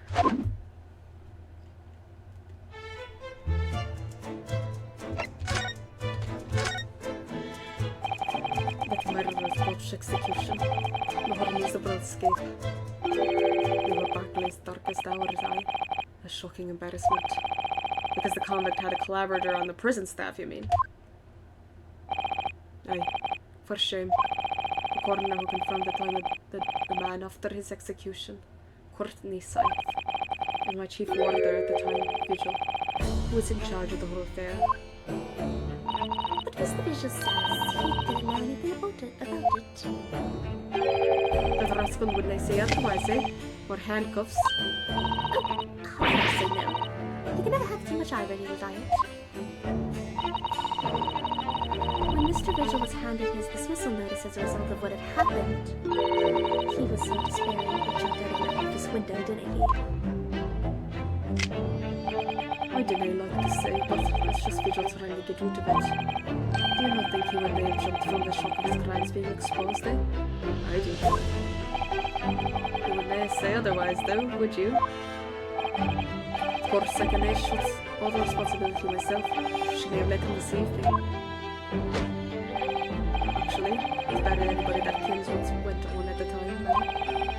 With Gregson having been murdered, Dr. said forbidden from having any visitors. No visitors. Someone obviously doesn't want her giving anything away. Well, you're not going home empty-handed. My when I dream, I send you packing with not give her. Here, take a handcuff or two. Oh, well, it would be rude to say no. I don't want to become anemic. I suppose if there's anybody who might still care about what happened back then, it'd be that lass from the forensic division, Maria Gori. And we'll visit Maria after. Maria Gori? Aye, Scythe's daughter. Oh, she didn't have no more, just the one. But the wee bairns followed in her mam's footsteps. You didn't ever see her without a scalpel in her hand. Ah. Yeah, her. What is this? Where did she spring from? And did she just call the Dr. Mama? Right, her. Forgot about her. Dr. Seth's daughter, Maria Gori. I could do with talking to her.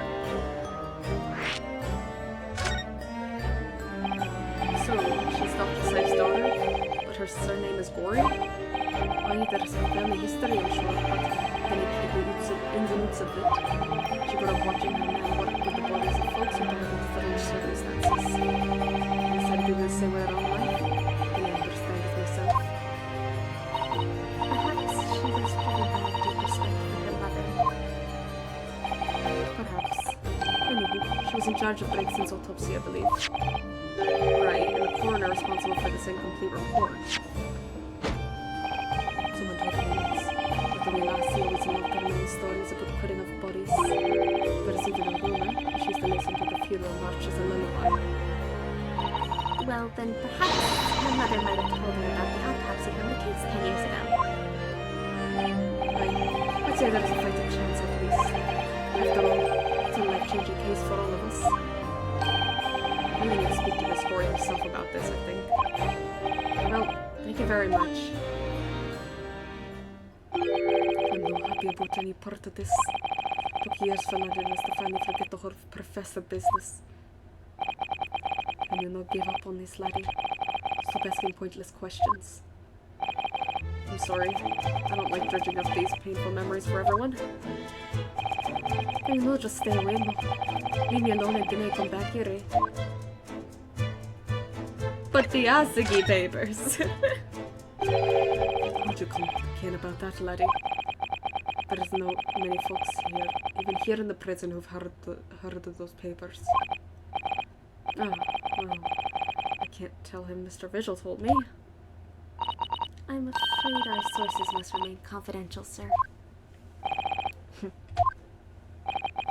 We've been led to believe the papers are actually a last will and testament.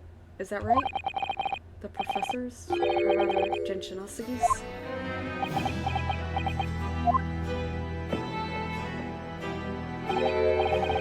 Wait, that's right. You were informed, Jimmy. Oh, is that the end of the silent treatment? But then after the convict's execution, it mysteriously vanished from the cell with the internet? Everything. You're off at half-court there. I think you didn't quite get your facts straight. There we go. It was there in the cell. Exactly where it should have been.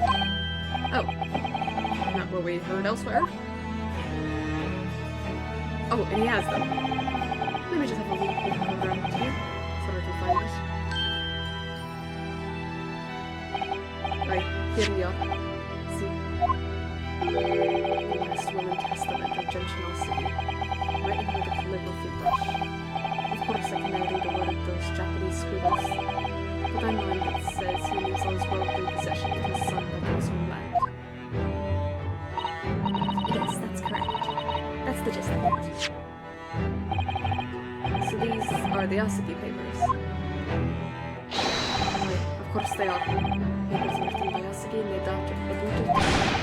So no mystery here, laddie. That's your lot. After all this, Faramis showed a slice there of an execution. Sent the man's possessions back to his clan in Japan. That was the end of it. I think we ought to make a record of this, Mr. Namahodo. Just in case. The last will and testament of Genshin Asagi that Mr. Vigil claims disappeared after the convict's execution. Apparently Mr. Asagi described it as the only weapon I have left. Are these actually the Asagi papers? Were they replaced? Or was there more to it that's missing? One thing before you go on your way, Mr. Naruhodo. Oh, yes? Those papers are not to do with Gregson's death. I prefer it if you did not make no mention of them outside of this office. Or rather, I wouldn't just prefer it. I consider it an order from the highest levels of government. Ooh. Uh-oh. I understand. Okay. Let's go see Miss Gory. Dr. Gory. Ah! I see the place has changed a little.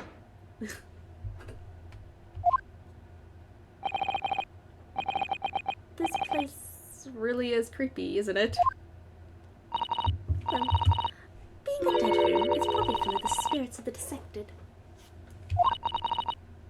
But actually, there's a rather pleasing scent of roses in the air.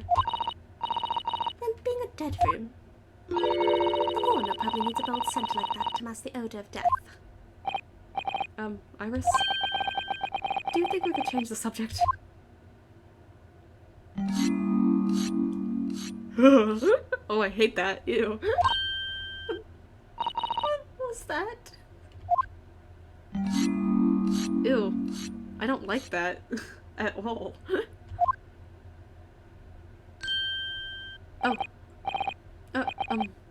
Dr. Gory? Hi!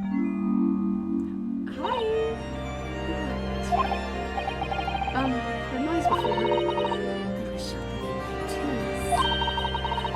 There's no difference Right. I'm following the college of fibers and academics. An explanation instead. Cuts like cheese. Would you like a demonstration? Oh, yes please. I'd have to see. Oh god, who decided to put these two in a room together? Do nicely. Huh? No. No, I wouldn't do nicely at all. I mean, maybe some other time?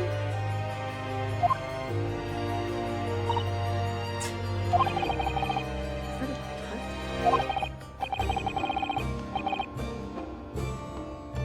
Well, we came here to ask questions, so...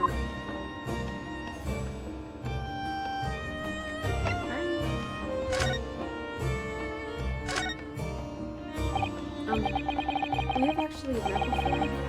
I'm a lawyer, if you remember. What?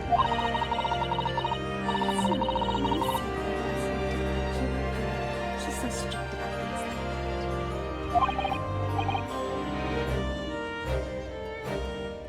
Well, good. Doctor said some scruples at least.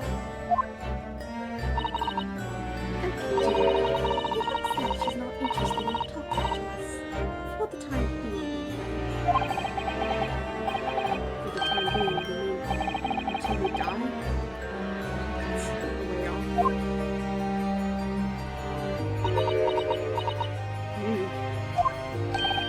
Sorry, but I wasn't planning on dying anytime soon. Surely there's some less drastic way of making her listen. Maybe the autopsy report? Dr. Gory, we actually came here to ask you about this. he was very good. Good? Sorry? His skin didn't snag my blade once, and very little mess. His joints dislocated easily, and his muscle tissue was a pleasure to work with. We could skip those details. But there is one thing about the report that's caught my attention. You don't seem to have recorded a time of death. Ooh. Oh!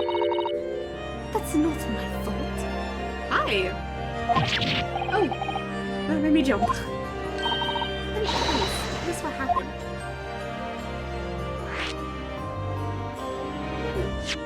She in our court record now? Maria Gory, 19.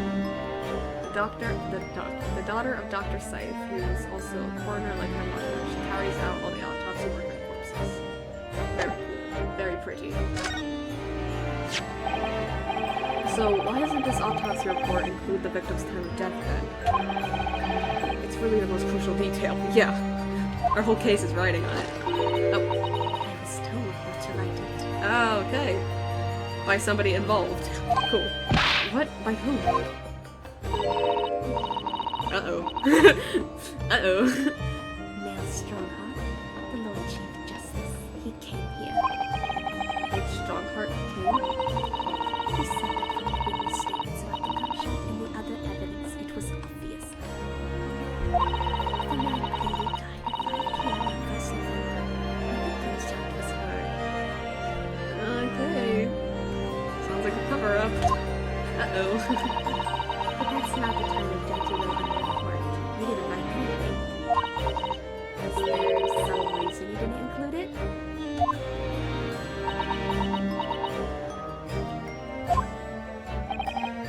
Dr. Gory? You're hiding something under Lord Strongheart's instructions. And sooner or later, you're going to go the same way as your mother. Oh!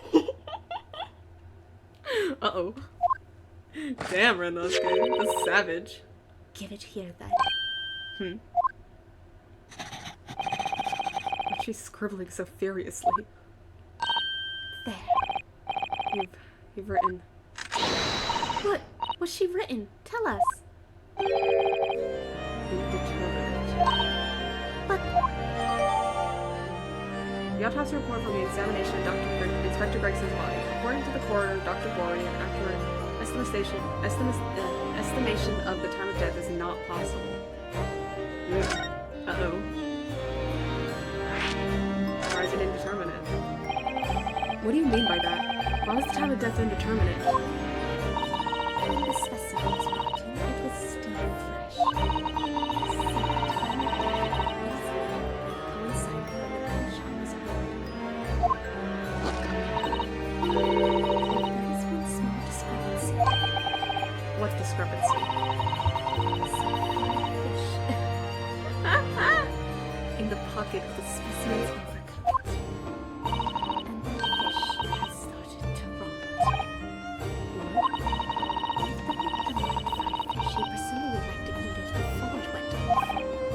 Well, yes. What are you really trying to say? It's possible that someone tried to manipulate the apparent time of death. Is that even possible to do?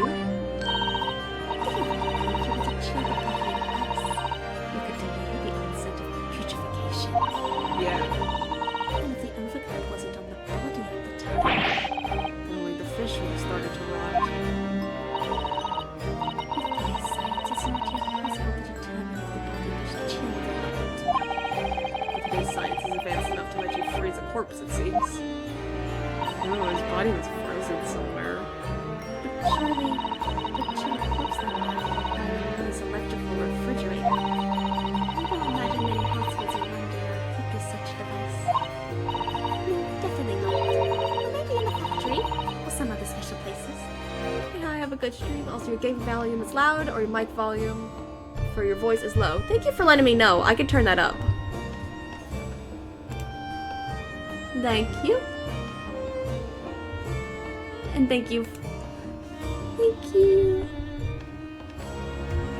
No, definitely not. But maybe in a factory or some other special places. I don't recall seeing any factories or such like on Fresno Street, though. I wonder, if the inspector's body had been chilled somehow, what might the actual time of death have been? I couldn't say for sure. But at the most, they might have been a day earlier. No. In other words, it would corroborate your previous deduction, Mr. Naruhodo.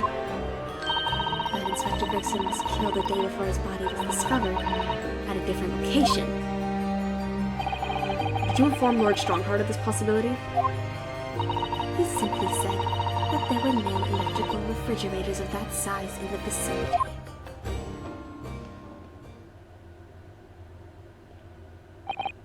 Oh yes, one other thing. It's something the governor of Barclay Prison told us. He said that your mother, Dr. Scythe, was responsible for confirming the time of for confirming the death of the professor after his execution. The professor. Apparently, you always enjoyed listening to your mother's stories about her work, so we were wondering if you might know something about what happened 10 years ago. That's not all Mama did. Sorry? My Mama carried out the autopsy of Clint Van Zeeks as well. Ooh. What? Really? The brother of Lord Van Zeeks, the professor's final victim? The idea of carrying out an autopsy on a member of the aristocracy was completely unthinkable back then. But the detective in charge of the investigation insisted, and it was miraculously authorized. That detective being Inspector Gregson, of course. Quite an accomplishment for one man. The autopsy provided the vital clue needed to arrest the killer. And Mama was there for that historic event. What does all this mean? You know, that amazing autopsy happened right here in this very room. The professor and Clint Van Zeeks. They both spent their final moments before their burial on that dissection table there. So this lab, Mama's lab, was instrumental in some of the country's most important events. She really is proud of her mother. I wonder if you'd tell us more about exactly what happened back then, Dr. Gory?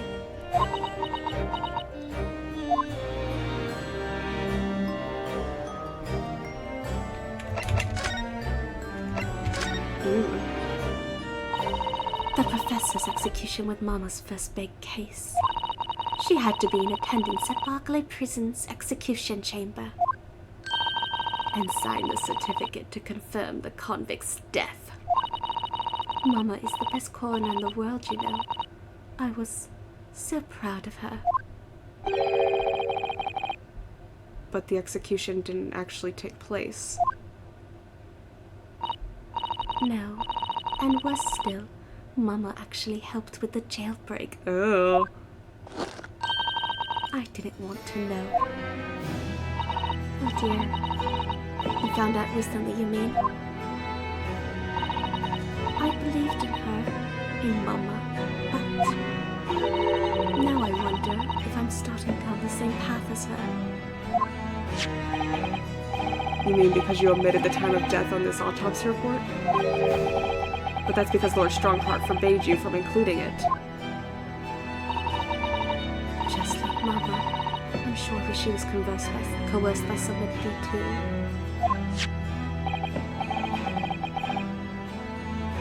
Yes, that's my feelings as well.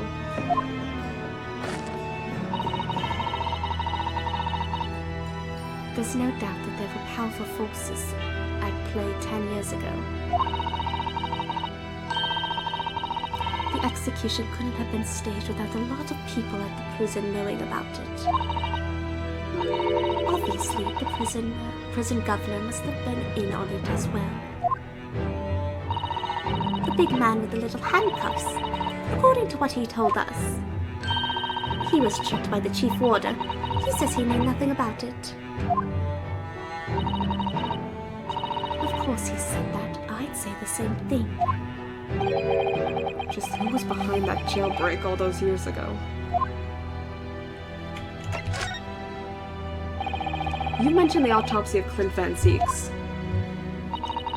It was at a time when carrying out autopsies of murder victims was very unusual. It's still not a practice that's observed in our country even now.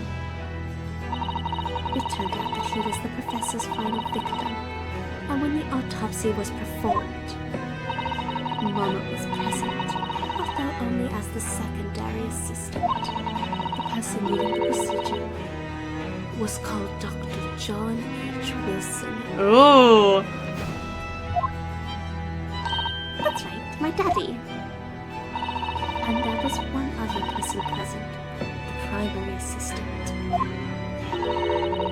He was a visiting student from the Far East. What's the name? Wait, a visiting student? It must have been my father, Oh, yes. Eugene Mikatoba. I had no idea Professor Mikatoba had been involved in something so important. But the outcome of that historic autopsy was the discovery of a vital piece of evidence that led to the capture of the professor. So that's how they came to identify Jen Shinoseki as the infamous mass murderer.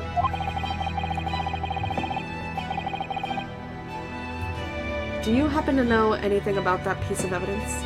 Can you tell us any more?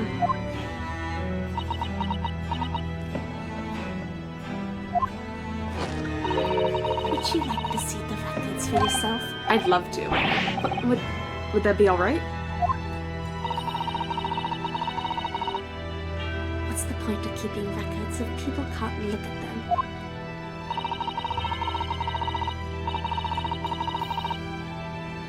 They're filed under V at the back of those cupboards, with the other records from the last decade. Thank you. Let's see. Van Zeeks. That's strange. What, Mr. Naruhodo? they aren't here. There's nothing under Van Zeek's. There must be. Ooh. Perhaps somebody took them away? No, no one's allowed to take documents related to the Professor case out of this room. But you're right. They're gone.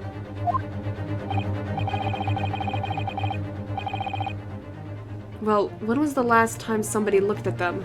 Do you remember? It was... Oh yes, I remember now. It was 2 years ago.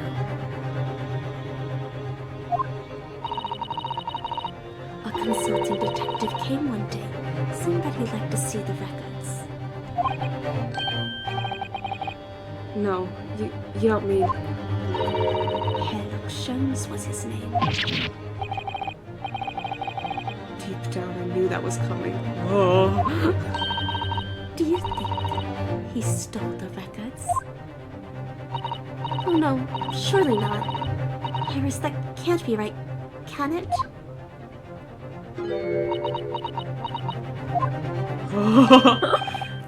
Iris? Oh. Uh-oh. Bruno? I hope you don't mind, but What is it, Iris? I just remembered something very important I have to do. I'm going to have to leave you now. Okay, bye, Iris. Oh, this is very sudden, Iris. Well, we'll come with you then. Oh, no, there's no need. You and Bruno can take your time here. Bye for now then. Good luck. Oh, there she goes. Wait a minute, little girl. Me? I remember now. You've been here before, haven't you? Uh-oh. Have you, Iris? Yes, 2 years ago when that detective came. You were with him, weren't you? You were a living specimen then, too. Uh-oh. That's the way it usually works, yes. Was I? I really don't remember. Uh-oh. Iris. Anyway, sorry. But I must dash. Wait, Iris. I'll brew the pot for you when you get home. There she goes. What's the matter with her? She's behaving really strangely all of a sudden. Well, in that case, we won't keep you any longer either. It's been quite a while since I had any visitors. This was really fun. But next time you come, I'd prefer it if you were ready for dissection. Can't make any promises, sorry. It's a bit strange that the records of Clint Van Zeek's autopsy have disappeared. But I think we've asked all we came to ask now.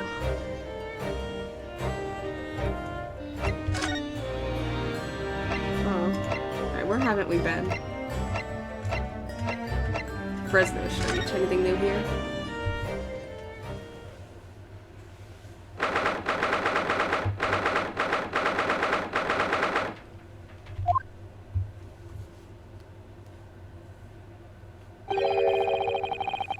The police are still busily investigating in here then. But Gina's nowhere to be seen. Where is she? Yes, it has been blissfully quiet, hasn't it? Perhaps she's out investigating on her own? Practicing what her boss taught her?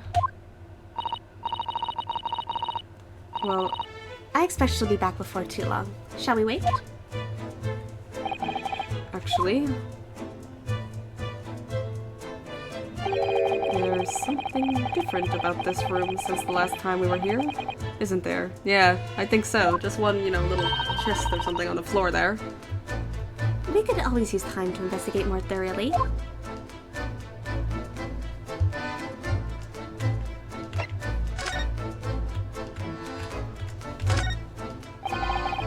This little trunk wasn't here before, was it?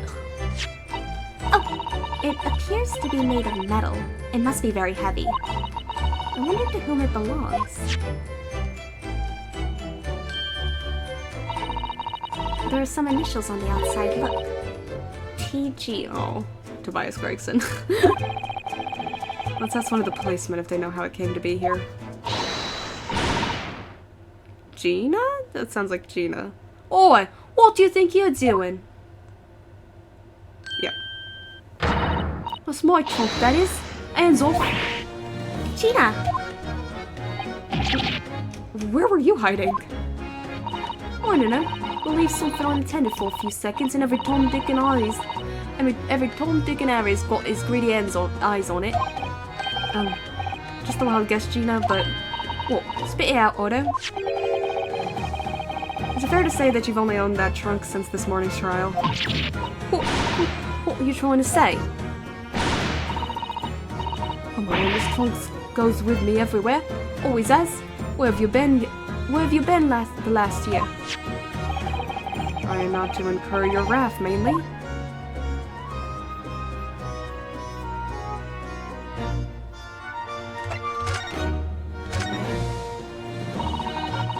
We should be out talking at the yard now. Should be ashamed of themselves. You're saying that it was the boss that killed all them bludgers? You mean the whole Reaper thing? Yeah.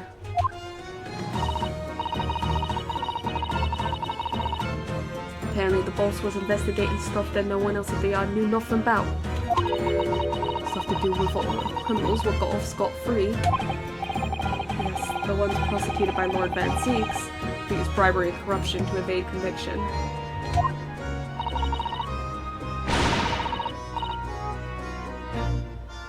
Well, then obviously it was that bloomin' Reaper giving the orders, wasn't it? But why would people be suspecting Inspector Gregson of being involved in the killings? I'm gonna save really quickly, just for a moment, because I have to go do something. I'll be right back.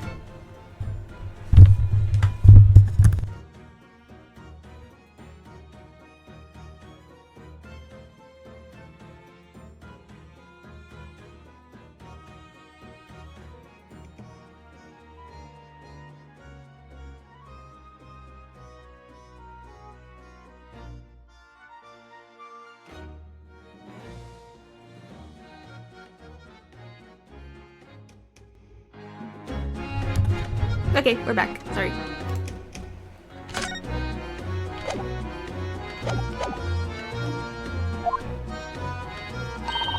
There's a notebook hidden in his office. Oh no, this doesn't sound good.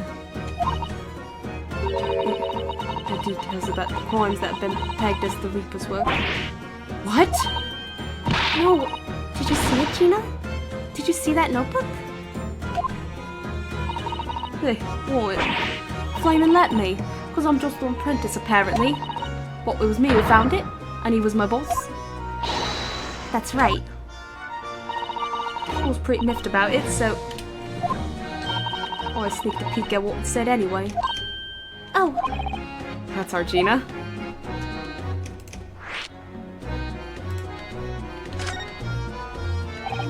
So, you managed to see what was written in Gregson's secret notebook anyway, did you? Well, I see it. It's my right to read what he wrote. And what have he written, Gina? Dates, times, places, names, and a long list of them. All details about the bludgers supposed to have been done in by the Reaper. But there could be an explanation for that. Perhaps it was a record of the inspector's investigations into the Reaper's activities. Exactly. That's what I said. It's the first thing you'd think, right? As it happens, it was full of names I recognised anyway. Well, the Reaper's targets were almost exclusively known leaders of London's criminal underworld.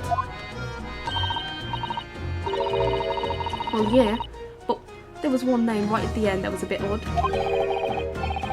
At the end of the list, you mean? I'm pretty sure the date against it was 31st October, Halloween. Oh, the day before the inspector was found dead. That too. So what was the odd name? It wasn't like a name I've ever seen before. It was something like,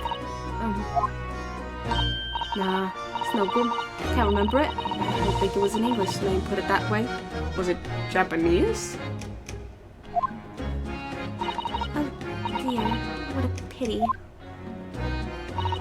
There was something else too. I don't know if it matters, but the same name kept coming up over and over. Uh-oh. Shin. Asa Shin. It was. Don't suppose it means anything, but I think it does.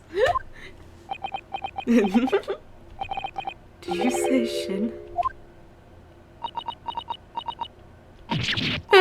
well, it does mean something. Van Zieks knew the name too. He mentioned her as well. The woman who actually did the deeds. Now we need to find out her name appeared in Gregson's secret notebook. We haven't seen you for a little while, have we, Gina? Well, of course not. All been busy, ain't I? Investigating and that.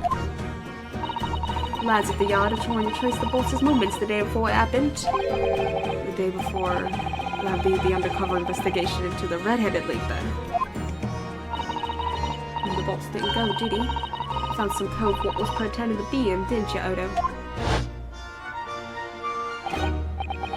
Yes, it was Mr. Vigil who actually went to the park on Lime Street that day, posing as Gregson.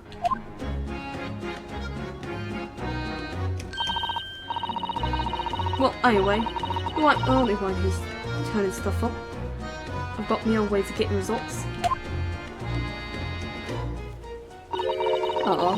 When me and my partner here get together, there's nothing we can't track down. Oh, little Toby. He's such a faithful friend. So have you tracked anything down, then? What you think, eh? Of course we have. Can't tell you though, police business, innit? Yeah. Hi, Matt! Thank you for the sub! 27 months! Hello! Hi, how you doing?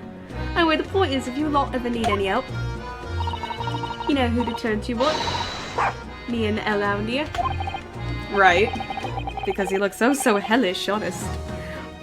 I'm celebrating my 30-month mod anniversary. You've been a mod for 30 months. Holy old indeed. What the heck? Has it really been 30 months since I modded you? Oh my god. The Hellhound. Gina? About your Hellhound there? 30 months I have done nothing. No, not true. You have been a fantastic moderator. Chief Inspector Toby, you mean? He's the boy of the force, he is. In Japanese, police dog means something quite different and not altogether nice to those involved in crime. But here in Britain, it's a wonderful compliment, it seems. For a canine, at least. It should be. After all, in the Great Exhibition case the other day, it was Toby here who managed to locate Drebber's workshop.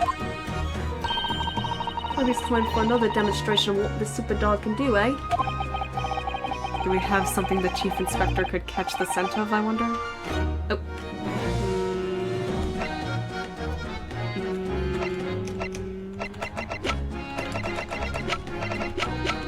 The Asagi papers.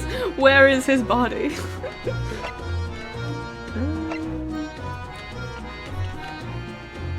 Maybe this? Take that! Do they not have police dogs in other countries? Probably not in the 1890s. I don't think 1890s Japan had police dogs. Well, Chief Inspector Toby, if you wouldn't mind having a sniff of this.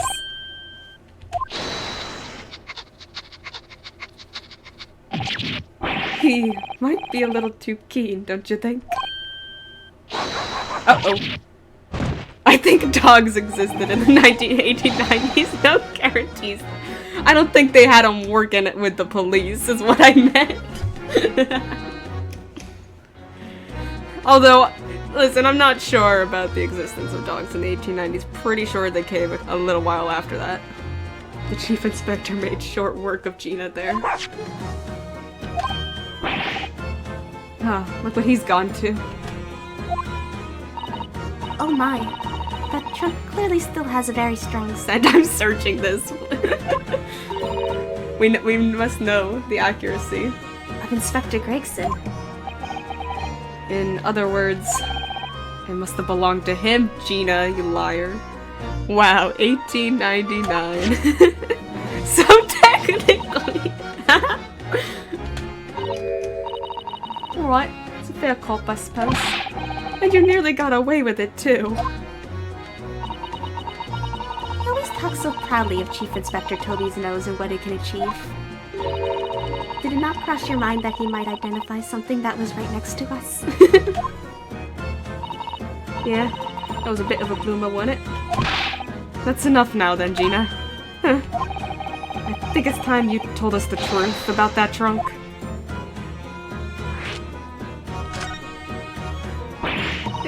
It weren't like that. It just weren't. What are you talking about? I know what's going on through that head of yours, but that ain't what happened. Alright then, what did happen? Well, like I said before, we were trying to trace the boss's movements. So I let Toby have a whiff of the boss's overcoat. As soon as I done that, he went off like a shot. Straight to that sandwich. To a sandwich? Not to a bag of chips? Mr. Narakoto, I believe Gina means the witness. Oh yeah! I forgot that the witness's name was Sandwich. I thought she was talking about an actual sandwich too. Yeah, him. Oh, I forgot about that sandwich. Yeah, me too. Yeah, he had it in between them wooden boards of his boss's trunk. Are all the witnesses somehow involved in this? I mean, when they heard the sound like a gunshot and all piled in here? Exactly. He nabbed it from the scene. Why is everyone, all the witnesses, like, stole something? Goodness. Maybe the chief inspector gave that sandwich a good grilling, and you know what he said? I thought it might fetch a good price and the chap wouldn't be needing it anymore, so... But that's all I did, nothing more, nothing less. But you had him an aid to cheek of it, eh? Stealing the dead boss's stuff to floor. So Miss Venus wasn't the only one to meddle with the scene of the crime then. How could they? So anyway, that's how it happened. And it's a pretty decent trunk, so I figured I might as well make use of it. Is there something wrong with that, eh? Well, maybe you and Mr. Sandwich should try to find the answer to that question together.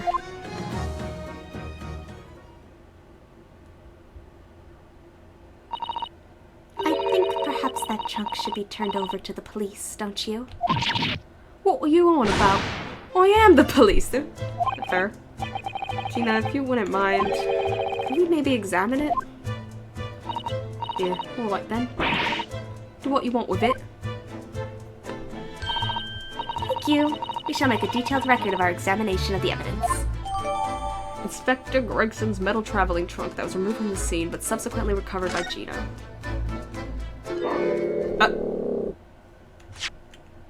Okay, before we get into that, can we actually look at it? Let's have a look inside.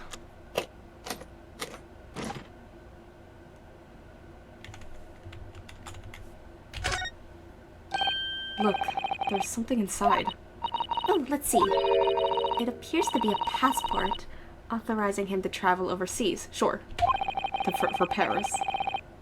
Was Inspector Gregson about to go on a trip abroad then? Didn't he tell us he was going to Paris? Perhaps the date of departure might tell us something. That was... Oh! What is it? It was for travel on 31st October. Just one day before the incident. What? Really? Oh. The passport document that was in Inspector Gregson's possession. It was issued for travel to France the day before his body was discovered. But wasn't he gonna take Gina with him to France? Obviously he didn't go. He died, but still. Probably would have told her before the day of. Gregson went to France the day before his body was discovered? Okay, so he was in France. Interesting. What's the matter with Toby? Why is he acting so aggressively towards me all of a sudden? Mr. Naruhodo, be careful. It must be the trunk. Oh my god!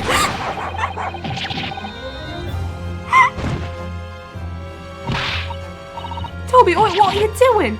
Go and lick his face off. Mr. Naruhodo! Mr. Naruhodo! Gina, quickly, hail a carriage. I fully insane jump scare. I fully jumped. That was scary.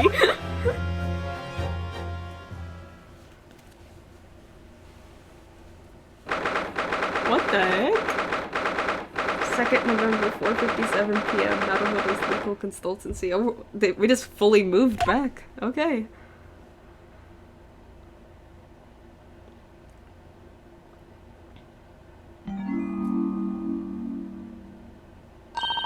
Oh, Mr. Naruhodo, are you alright? Miss Susato?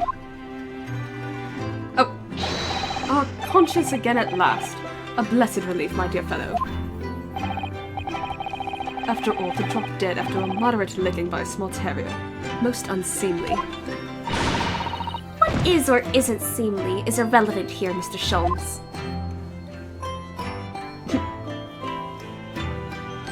I'm so glad there's no lasting damage.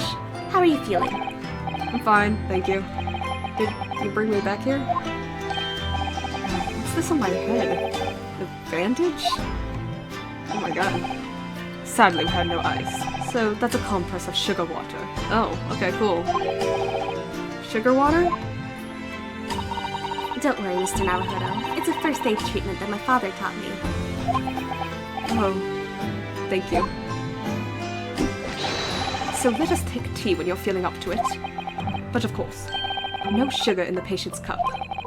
The bump on my head is throbbing sweetly enough, don't worry. How is today gone? Just got here. We've been trudging through this investigation segment, this very long investigation segment. Lots of big drama and lore. A lot of lore drops. Whenever you feel ready, then. Cool.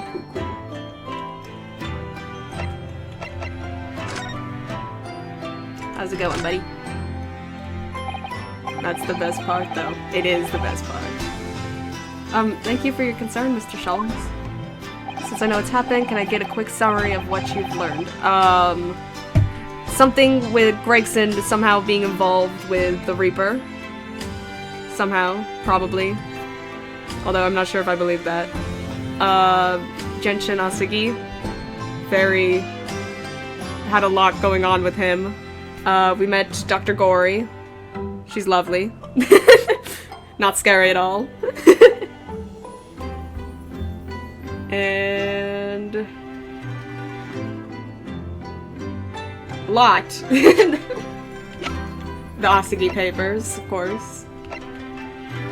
This photograph being omitted for some reason, I don't like that. And Strongheart telling Dr. Gory to omit the details, the time of death details. Very odd. My dear fellow, think nothing of it. I must say I was quite startled when I heard that you'd been attacked by a dog. For a moment I feared that infamous murderer of so many had come back from the dead. You mean the professor? Shouts at Mariah Gory. I love her design. She's so cool. Fortunately, I see your prize throat is unscathed. That stiff turned-up collar of yours obviously afforded some welcome protection. Was I that close to death? All I really remember is the dog licking my face over and over and over again. Well, if you wish to avoid such troubles in future, a little mustard spread on the cheek should do the trick. I should think that would balance the sweetness of your bandage rather splendidly. Cool. What to do? Okay, this is just the what to do thing, which means...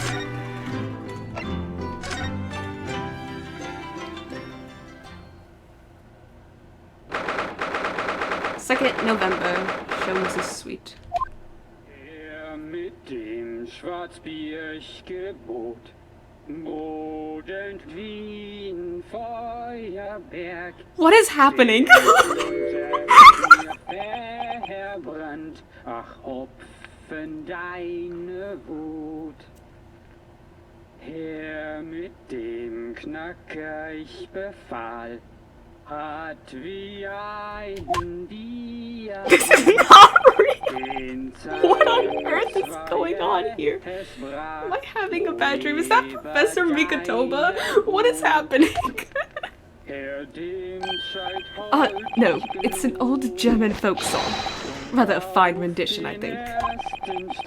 That's the least of my concerns.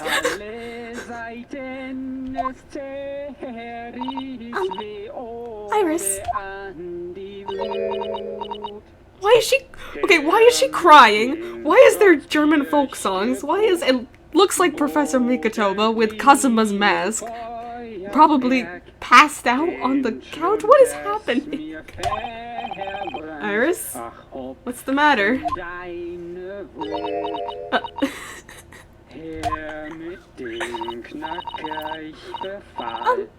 Who's that sprawling... I mean, that relaxed gentleman over there. So it... Well, that's not Mikatoba. He has a mask on, so it can't be him. Oh, silly me. Yes. It's the masked disciple.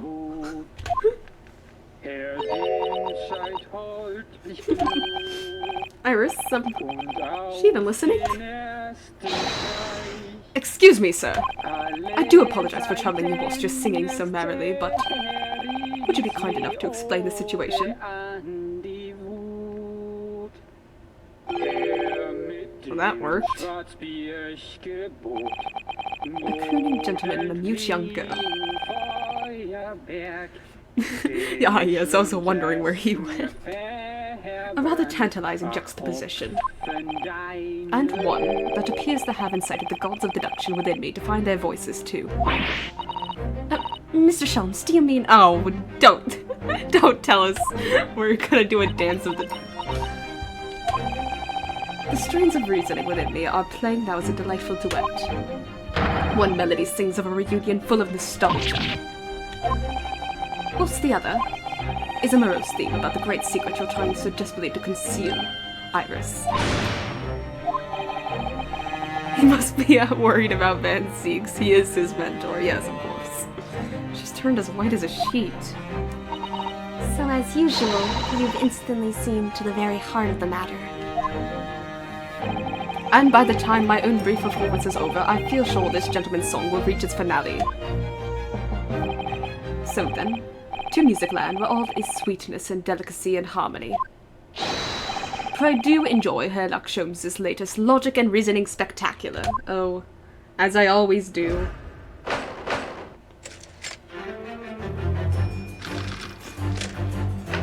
Topic 1. Man's identity. How was birthday, by the way? Happy Pride. Happy Pride! My birthday was very good, thank you. Firstly, we consider the gentleman's nationality. Clearly he's a German with no grasp of the English language, of course. Obviously. As evidenced by the Germanic song he sings and his apparent inability to understand when asked to desist. I don't think... So, why is the man here at all, and in such apparently high spirits? The answer, of course, Iris, is clearly known to you. Indeed, we need only follow the gaze of those bright young eyes to unravel that particular part of this mystery. The reason for the man's mildly irritating wobbling is revealed by the herbal tea. I spent my first day of Pride complaining about a musical I dislike. Oh. You obviously offered our German guest a cup of your latest herbal blend. The tea's delectable flavor has made the man's spirits soar, and resulted in this joyful ditty tumbling incessantly from his lips. Yeah, his unmoving lips? Cool. I eagerly await sampling the flavor myself, that I may join the fellow in his state of elation. Now to the next question. Who exactly is this gentleman availing himself so thoroughly of the settee? I wonder. It could be anyone. It could be anyone. Who knows who? You know, it's probably Kazuma again.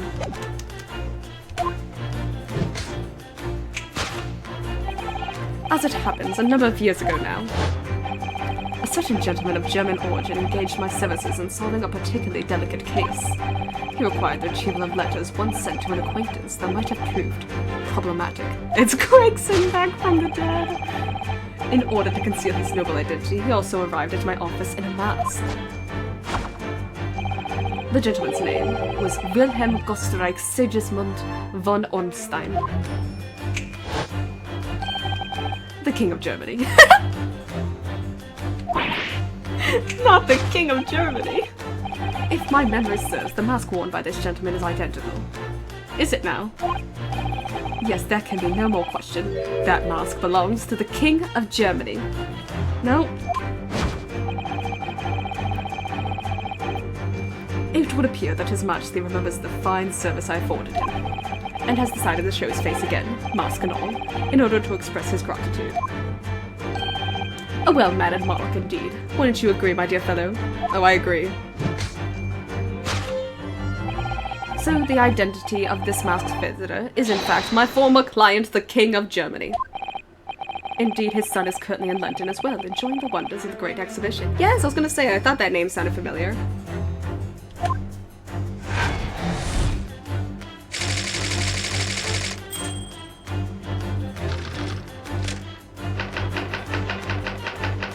Topic 2. Girls' Silence. Which leaves us with one remaining imponderable. Yes, you, young Iris.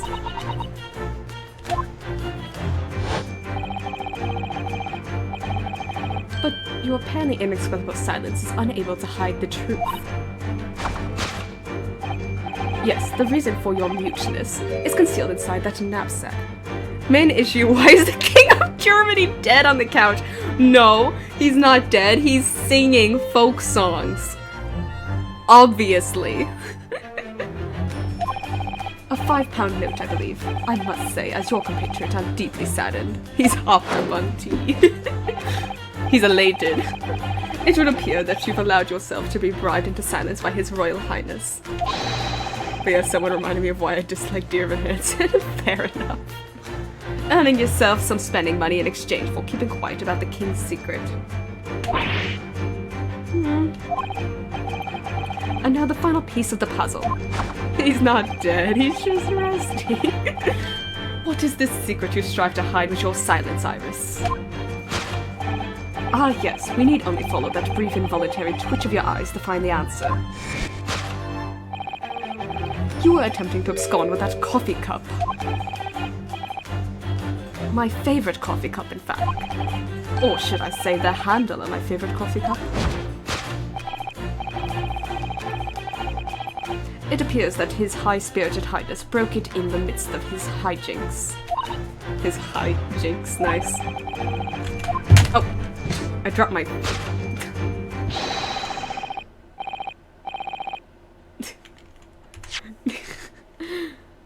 Which leads us to the sad truth. My favorite coffee cup has been broken by the King of Germany, and Iris, you try to conceal it from me. I hate when that happens. I shall have a bill sent via governmental channels to the German royal family for its replacement. I hate when my favorite coffee cup gets broken by the King of Germany that's passed out on my couch. God. Hide the coffee cup. Average Tuesday for us Europeans. Thus concludes Sherlock Holmes's great deduction of this painful puzzle. Cool. Yeah.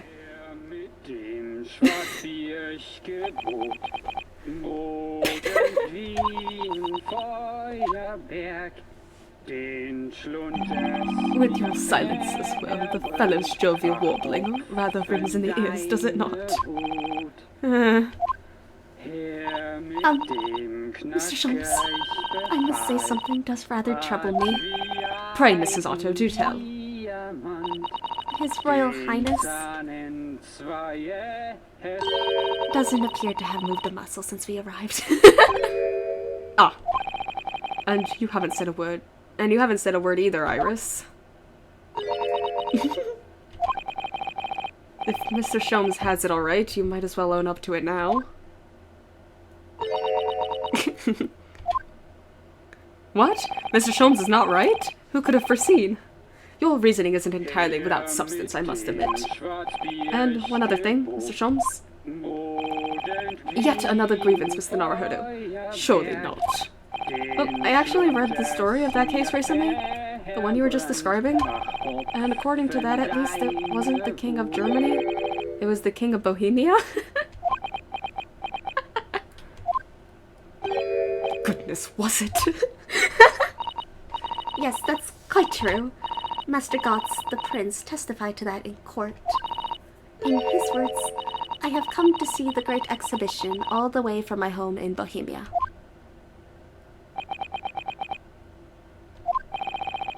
I would ask you to keep that minor error to us yourselves. It could easily become quite a scandal. I believe, Mr. Naruhodo, that it's our turn now to make some corrections to a number of minor errors that may have slipped in.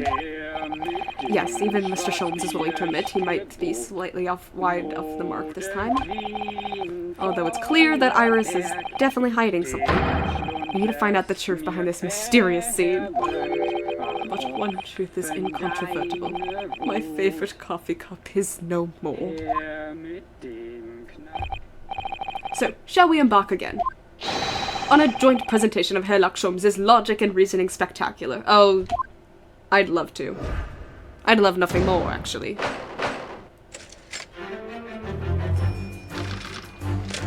The man's identity. Holmes reference a scandal in Bohemia. Ooh.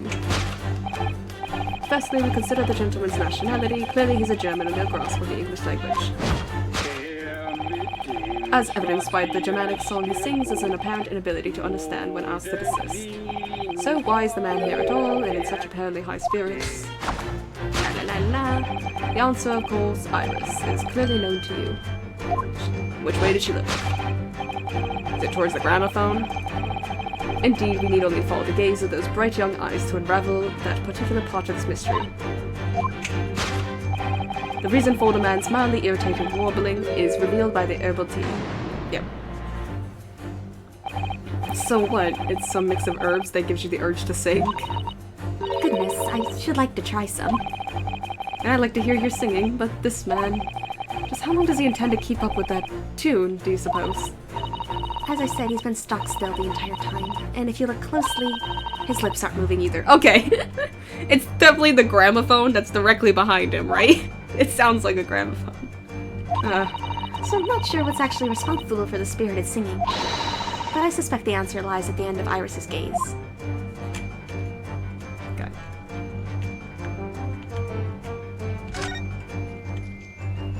Wait, this... is a gramophone still rarely seen in our own country. Susanna wants the weed that makes you sing. And I love that for her. That sound certainly appears to be coming from the horn. The machine's singing? That can't be right.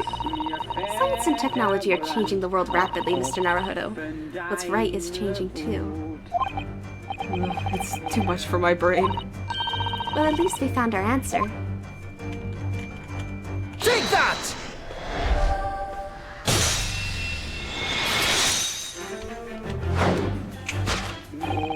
The reason for the man's mildly irritating warbling is revealed by the gramophone.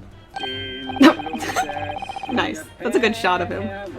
Indeed, for no well-bred gentleman would break into an obscure folk song when making a social call. In other words, this gentleman isn't singing at all. In fact, it would appear that the fellow is unconscious. Iris, did you kill this man? The music seems to have stopped now. How convenient. I ask you, Mr. Naruhodo. Yes? Why would I have purchased a recording of that gibberish? How should I know? Well, never mind. On with the deduction. Who exactly is this gentleman availing himself so thoroughly of the settee? Don't take that mean, Susano. It's this weed that knocks you out. As it happens, a number of years ago now, a certain gentleman of German origin engaged my services in solving a particular delicate case. He required the retrieval of letters once sent to an acquaintance that might have proved problematic. In order to conceal his noble identity, he also arrived at my office in a mask. The gentleman's name was Wilhelm Gostreich Sigismund von Ornstein, the King of Germany. If my memory serves, the mask worn by this gentleman is identical. Yes, there can be no question. That mask belongs to the King of Germany. Nope, that's Kazuma's mask. That's our emotional support mask. Although we've already established that it was actually the King of Bohemia. It seems Mr. Sholmes intends to persist with his Germany theory for some reason. Come to think of it, the young prince was wearing a mask as well, wasn't he? He was. Master Gods? The boy whom you had in tears. Don't remind me, or anyone else. Do you suppose all members of the aristocracy of mainland Europe wear masks? I'm sure they do. Well, probably anyway. The point is, that mask doesn't belong to any king. No, that's right, as we well know. As you, player, should know. Because we can identify the true owner of this mask.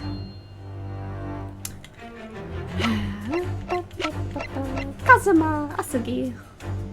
Take that!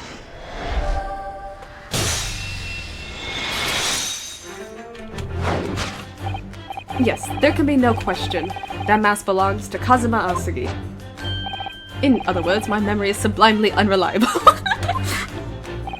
Only you could try to make that sound positive. Kazuma's mask was languishing on this metal chest for several days. Though that doesn't explain why the gentleman is wearing it now. Yeah, no. But is it now a simple matter to determine our guest's true identity? After all, the gentleman is unconscious. We need only excuse ourselves in advance, gently lift the mask and peer beneath it.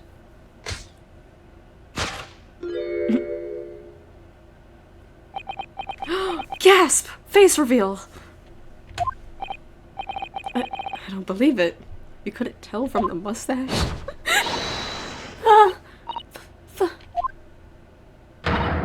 Father! I'm afraid, Mrs. Otto, you must be mistaken. No, I think not, Mr. Sholmes. Mikatoba is the king of Germany? Wow, look at that. That must be his secret he's been hiding from Susanoo this whole time. Then it would appear our logic and reasoning has once again revealed the truth. This mysterious visitor, Susanoo, is my unconscious father, Eugen Mikatoba. Iris, what did you do? Logic and reasoning, or just looking and saying? Cute. Eugen Mikatoba. Yay! Alright, now why is he dead on the couch?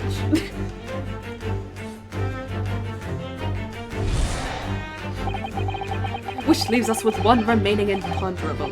Yes, you young Iris. But your apparently inexplicable silence is unable to hide the truth. Yes, the reason for your muteness is concealed inside that knapsack. So that's a £5 note poking out from Iris's knapsack, is it? Oh dear, I can't be sure. Most money that we encounter is in coin form. I know, I'm not even sure if we've seen any banknotes here in Britain at all, have we? But anyway, Father would never have paid money for Iris's silence. Certainly seems like the silent type himself, though, judging by his present state. There must be some other reason for Iris's silence, I suppose. Perhaps what Iris is trying so hard not to give away with her eyes is something entirely different. Okay. What's Iris?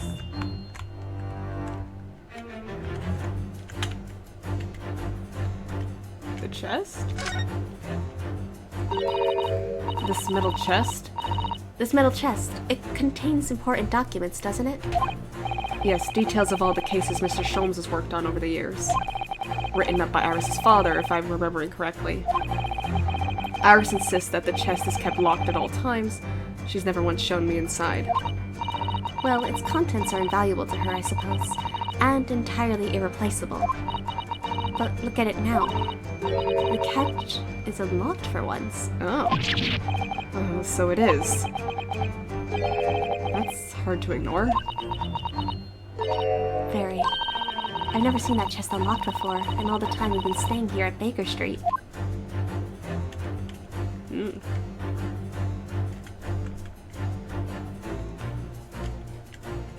Take that!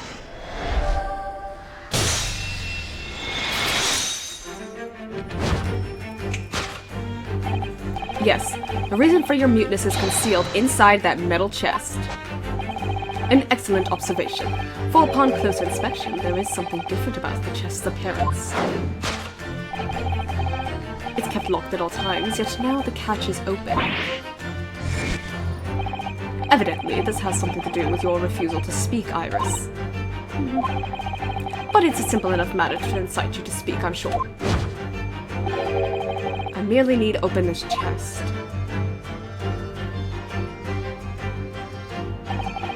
Here we go. No! Hurley, don't! Oh, That's where we're keeping the second dead body!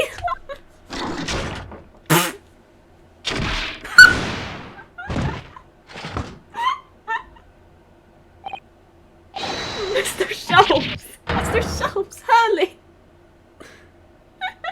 Oh, no, we really are having a second dead body. He's dead. No. Oh, what a tragedy. I can't believe it. Never. Oh, Hurley, I told you not to open it. Toba tried to break into Iris's secret box. So you found your voice now, Iris. So we don't have a Mr. Sholmes to complete our little deduction correction here, so guess it's all up to me. In other words, what just happened clearly reveals the truth here. Yes, the real reason for your silence until now is... This is somewhat different to the usual dance of deduction you perform in Mr. Sholmes, isn't it? Yeah, because he's dead. He died. Rest in peace. Well, he's left me alone on the ballroom floor, so I'm gonna have to dance this next part solo. Oh, that was beautiful. That was poetic, Randallske. Anyway, I need to get to the bottom of this for my own peace of mind. Now then, Iris isn't usually the silent type, so... You mean you don't actually know the answer yet? Despite the knowing point of you the finger before? I'm working through it, Miss Cesaro. Miss Cesaro? Sometimes a man needs to point his finger first and think later. I see that's a genetic thing that'll pass on. Oh, well, if you say so. A dance of deduction without both Sholmes and Randallske? I think we better examine Iris more closely and try to rescue the situation then.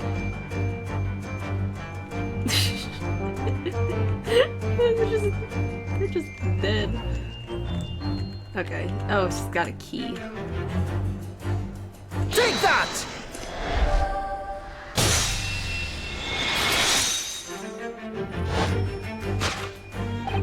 Yes, the real reason for your silence until now is that key behind your back.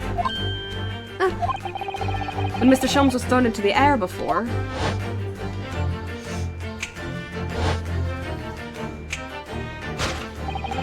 Just before you called out to try to stop him, you slipped something out of your mouth.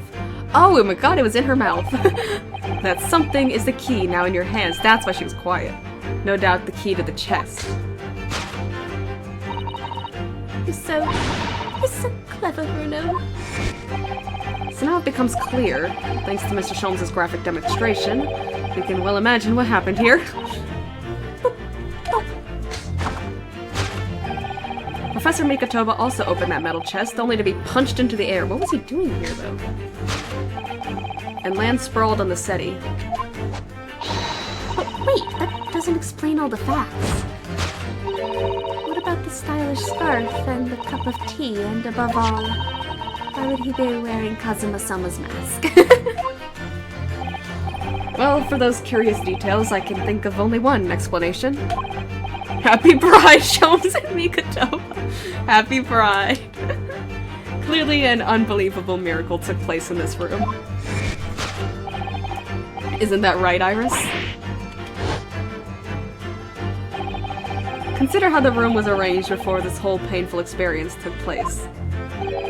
When Professor Mikotoba opened that chest, completely unaware of what awaited him inside. The mask was flung into the air just as he was, only to land neatly on his face when it fell back down. Really? And the teacup's journey through the air ended when it caught on the unconscious professor's finger. Really? You mean to say that the stylish scarf Is actually just the tablecloth. This is the Great Detective's office, after all, a place of miraculous deductions.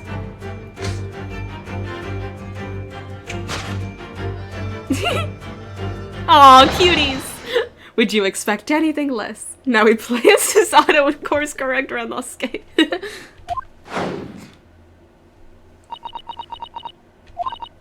Yes, you're right. It happened exactly as As you said. Really? Really? Exactly? Brilliant, Reno. Thus concludes Renosuke Naruhodo's great deduction of this punchy puzzle. It's so cute. Aw. So then, why don't I make a fresh pot of tea for us all? Objection! An admirable performance, Mr. Naruhodo. But in the final act of the show there, you rather missed everything of importance. Mr. Sholmes? If you would cast your mind back to my earlier deduction. Iris, clearly you're hiding a great secret. She is, from the look on her face. Mr. Sholmes must be right. Whatever that great secret is, the cat isn't out of the bag yet. So I put it to you again. You were attempting to abscond with that coffee cup. Oh, we're back to the coffee cup. It really is a shame about Mr. Sholmes' cup. It must have been smashed when Professor Mikotoba opened the chest. Oh dear, so many things seem to have been broken here. But now that the deduction has taken a different direction, Iris doesn't seem to be trying to hide the broken cup anymore. Yeah. In other words, her great secret is something else. Is it like something under the tray? Let's put her observational skills to work here one final time then. Oh yeah, I saw that. She's got... Oh, the case file! Take that! That's right, that's why she ran off earlier from the lab. You were attempting to abscond with that case file. Iris, as you very well know, nothing escapes the attention of a great detective. Oh, no.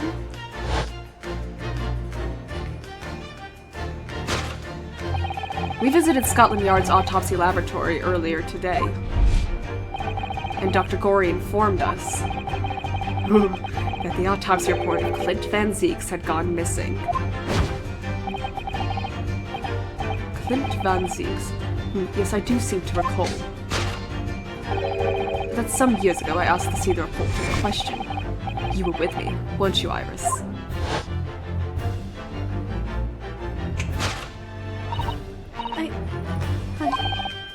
You mean it was you, Iris? Why would she steal Clint Van Zeeks' autopsy report? What's her connection to this? She was barely born when the professor case happened. So those papers you have there are...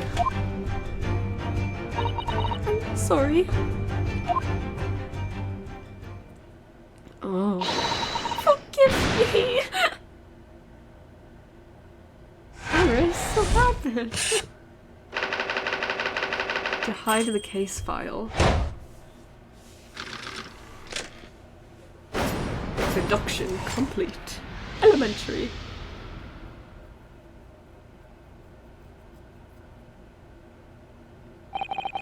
In truth,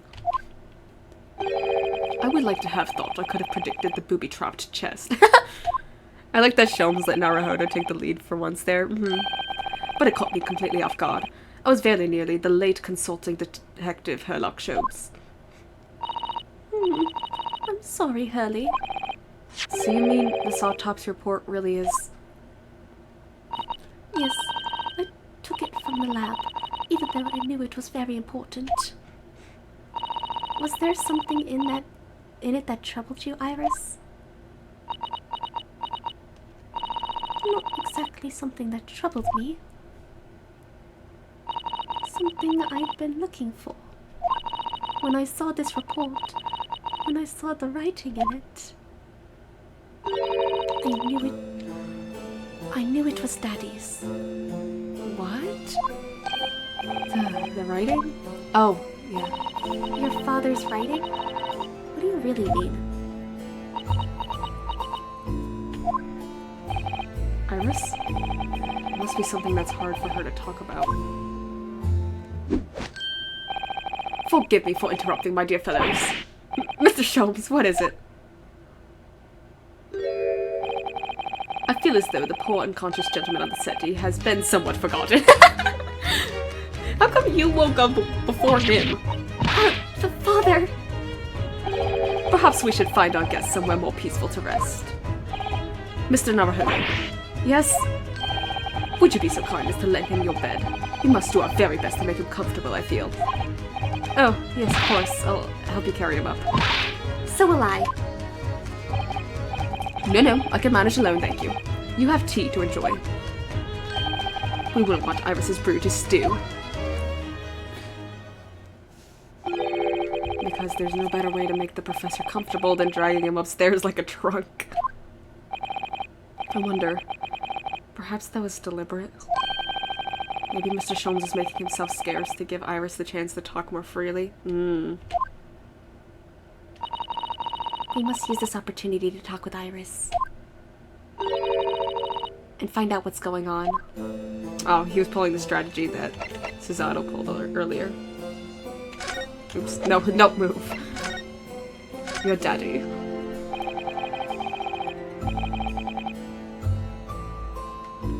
Would you like to tell us about it, Iris? About your father?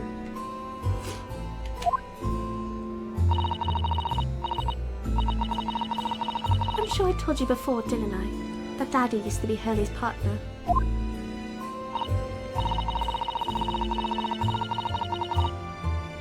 Yes, and the notes about all the cases they solved together are kept inside that metal chest. That's right. Hurley told me, you see. He said that Daddy's somewhere far away now, so we can't meet. That's one way of describing it.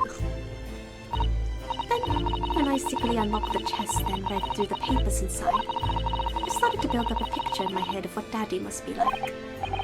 Well, that's only natural.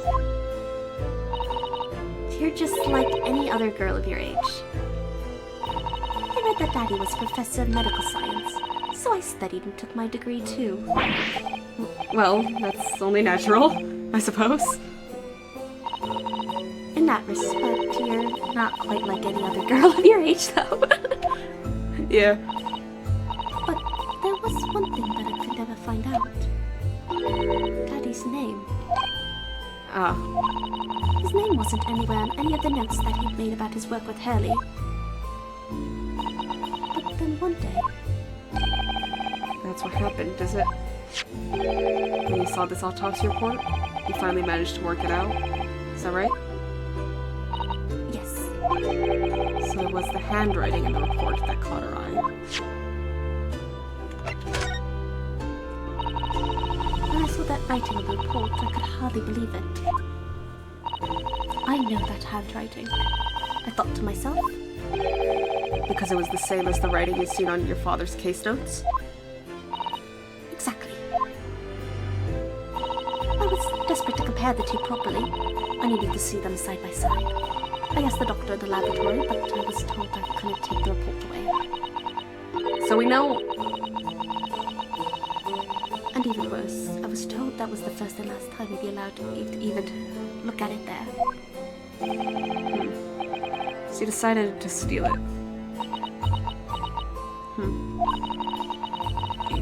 When I compared the autopsy report with the case notes I had here, there was no doubt. The handwriting was exactly the same. It was Daddy's. And the signature of the coroner at the bottom of the autopsy report Was John H. Wilson, wasn't it? Red Dr. John H. Wilson. Yeah. Because he was on it, Mikatoba was on it, Courtney Sykes was on it. And that's how I finally found out. I learned Daddy's name at last. I see. Ever since then, I've called myself Iris Wilson. Oh. So that's how she learned. And that's also when I had the brilliant idea of writing stories all about Daddy's exciting times with Hurleys. I decided there and then that I'd write The Adventures of Sherlock Sholmes. Okay, so she started writing them. So she found out on her own about Dr. Wilson. Interesting. Oh, Iris, I had no idea the stories had quite such a deep personal significance for you. I can see why the autopsy report was so important to her now. And why she was prepared to break the law to get her hands on it.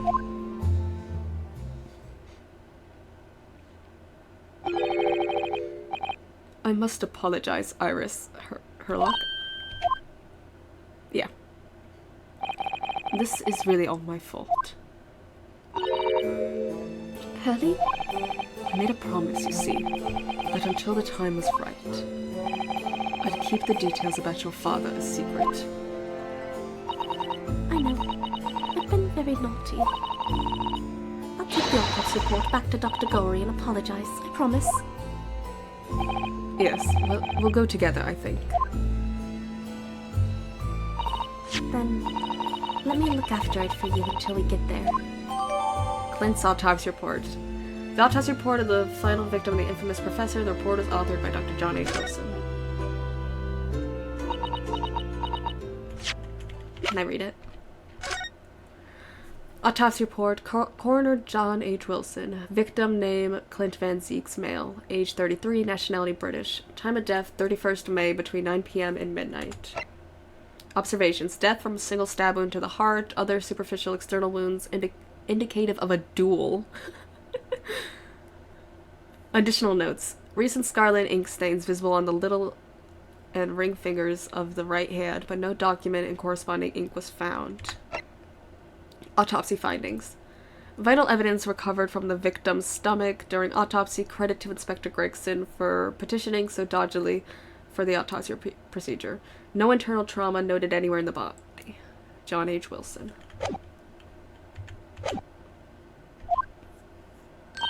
Let's go and water my herbs, I think. Okay.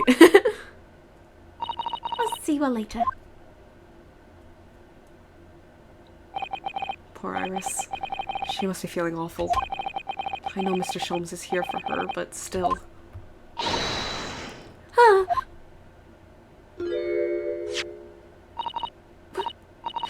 How? What's the meaning of this, Mr. Sholmes? Mr. Sholmes? Oh, dear me. So, you've noticed, I see. Uh-oh.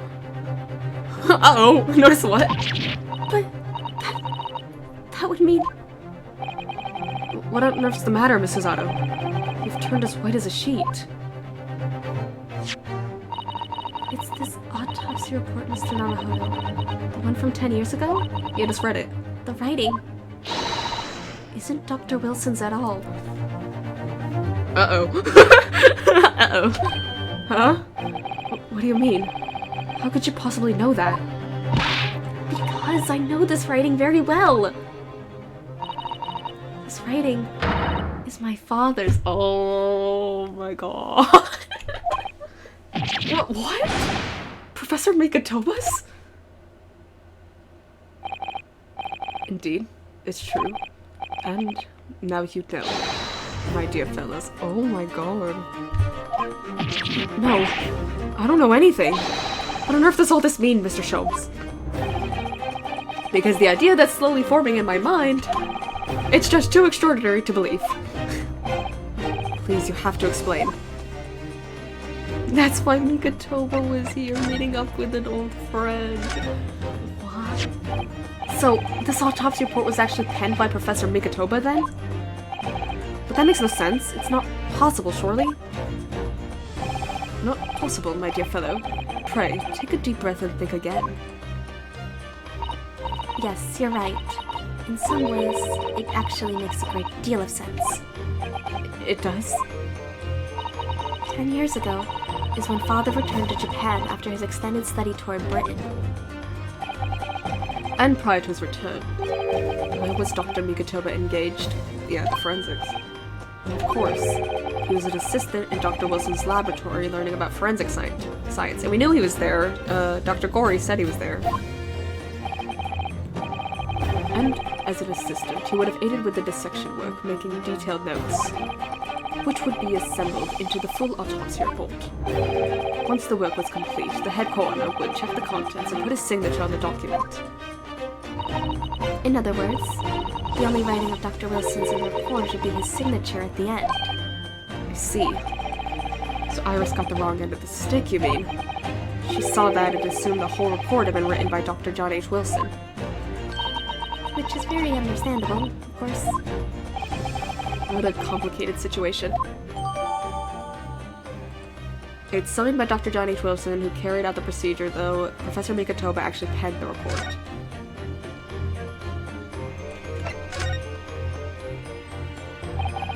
Thinking about it, most of what we know about you, Mr. Sholmes, comes from the published stories of your exploits.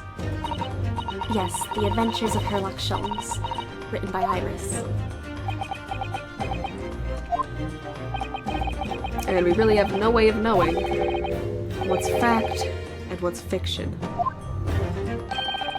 Most troubling for you, my dear fellow, I'm sure. So what about this supposed partner of yours? Did he really exist or not? Ah, so you've come straight to the point, I see. And please come straight to the answer. I believe Iris explained it to one of her installments. He was a trusted comrade and the only person I could truly have called a friend. And did this partner of yours truly make a record of all your cases? Are his notes really stored inside that metal chest? Absolutely, my dear madam. Absolutely. So, where's your partner now? We rarely meet. You see, he lives on the other side of the world. But if this autopsy report and the records of all your old cases were penned by the same hand, I think he's right upstairs in my bed. And if the autopsy report was written and not signed by your famous partner, there would be only one logical conclusion. Pray, impress me. Your partner would have to be Yujin Mikatoba. In other words, Miss Susato's father. Surprise, turns out that Mikatoba was Watson the whole time. Genuinely, insane plot twist. What the hell? Upon my word, Mr. Naruhodo. Yes? You are coming along wonderfully. You have hit upon the method at last. You finally grasped the art of deduction. You mean to say... Allow me to introduce you. What the to my great friend and partner, Mikatoba. Professor Mikatoba! Sholmes and Mikatoba. Does this mean that you're the real Dr. Wilson? No, my dear, I'm still my old self, Yujin Mikatoba, your father. Oh, of course. This is obviously too much for Susato-san to take in. He even looks like Watson. I must say, though, how my old friend has attained worldwide celebrity as a great mystery solver is the greatest mystery of all. I still remember the first time we met. Pray remind me, when was it again, Mikatoba? 16 years ago, Sholmes. Ah, yes, quite. 16 years ago. I just arrived from Japan with Shashiro and Genshin. I was in search of a lodgings close to the hospital, some comfortable rooms at a reasonable price. But rents are devilishly high in that particular area. That's right, so I decided I needed someone to share the lodgings and the expense. And that was fortunate enough to be introduced to Sholmes, who found himself in a similar situation. I was a callow fellow back then, a mere shadow of the great detective you see before you now. I was working at the hospital's chemical laboratory at the time, indulging my curiosities for little gain. And the situation of our cohabitation led to us pursuing cases together, you see. Hard to believe. It was a mere 6 years. We had a great many adventures. But in the last year of Mikotoba's stay in Britain, that most infamous of cases presented itself. The case with which you've become rather familiar yourselves, the Professor killings. After the trial, Shishiro and I were summoned back home. Holmes and Watson meet the same way in A Study in Scarlet. Ooh. Hardly surprising, given the circumstances. So there you have it. And as you know, all the details recorded by my trusty chronicler remain in that metal chest. This is just amazing. Professor Mikotoba really is Mr. Sholmes' famous partner.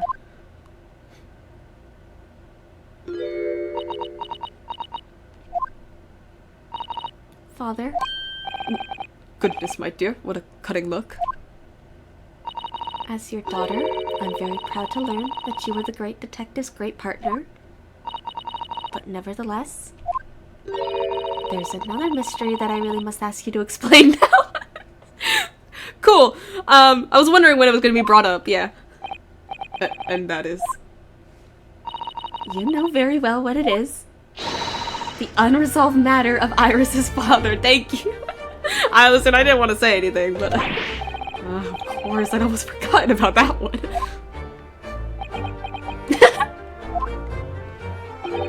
I should have seen this coming, I suppose.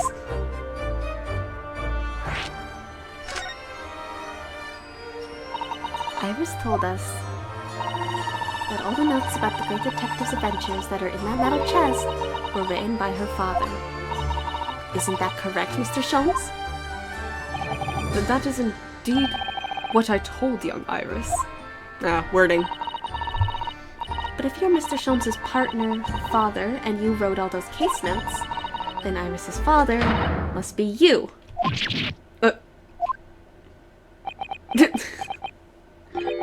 Upon my word, Miss Susato. You are coming along wonderfully as well. You too have hit upon the method at last. You finally grasped the art of deduction.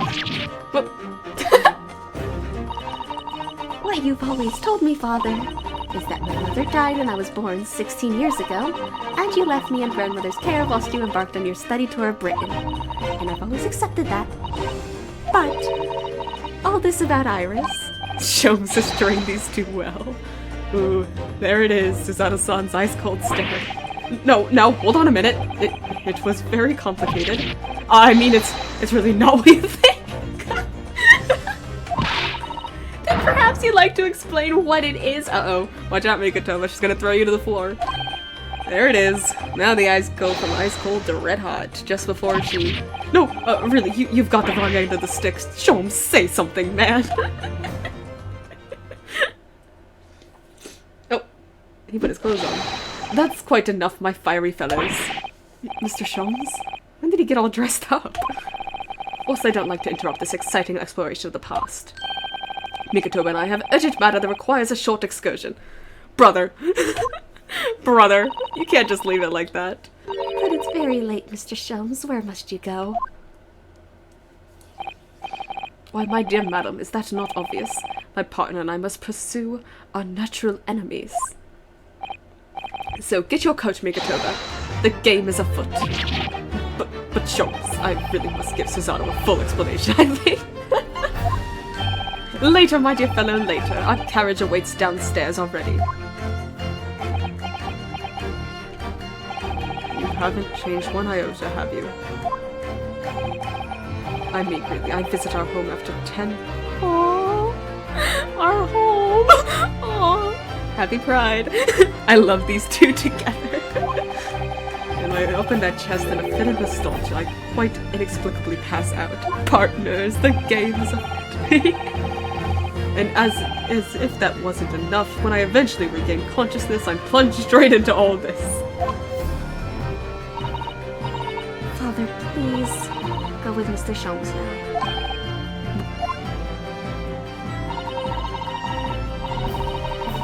I've no doubt that whatever happened, you were acting in everyone's best interest.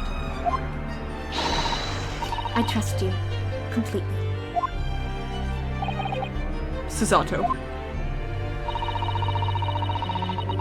And sending the great detective and his great partner off on renewed adventures together is more than I could have hoped for in my wildest dreams. Very well then. We'll speak again later. So, I believe your own work is done for the day. I wish you the best of luck for tomorrow. Yes, Naruhodo. Good luck in battle. And in reaching a decision. A decision? About whether to go back to Japan, I suppose? The song plays in my single favorite scene in the game. So much happened that day that I barely knew what to do with myself. It would only be later that I'd come to realize how amidst the chaos I'd unleashed were all the clues I needed to finally unearth the truth, and that all the turmoil was necessary to give me the resolve to see everything through. Resolve. Resolve. Great Ace Attorney, resolve.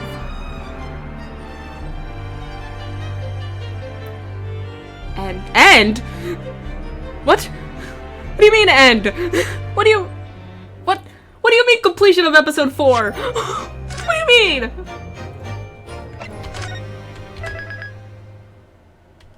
What do you mean we're on the final? What do you mean we solved the case? Final. The resolve of Ranosuke Naruhodo. Whoa. Huh. The case spans 2 episodes. Uh-oh. Uh-oh. I want to point back. Yes.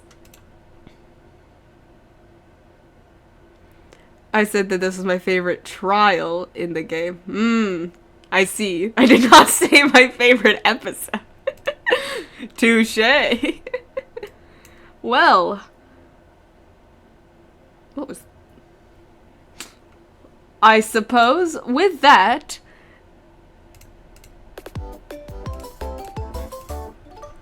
thank you all so much for joining me today. We're gonna send you all off on a raid. I'll be back again. What's tomorrow? Tuesday? I'll be back again tomorrow. Where apparently we're starting the final episode. I did not think that was the case. But yeah, thank you all for joining me. It's been such a blast, and I'll see you guys next time. What a lot of crazy plot twists. Oh my god.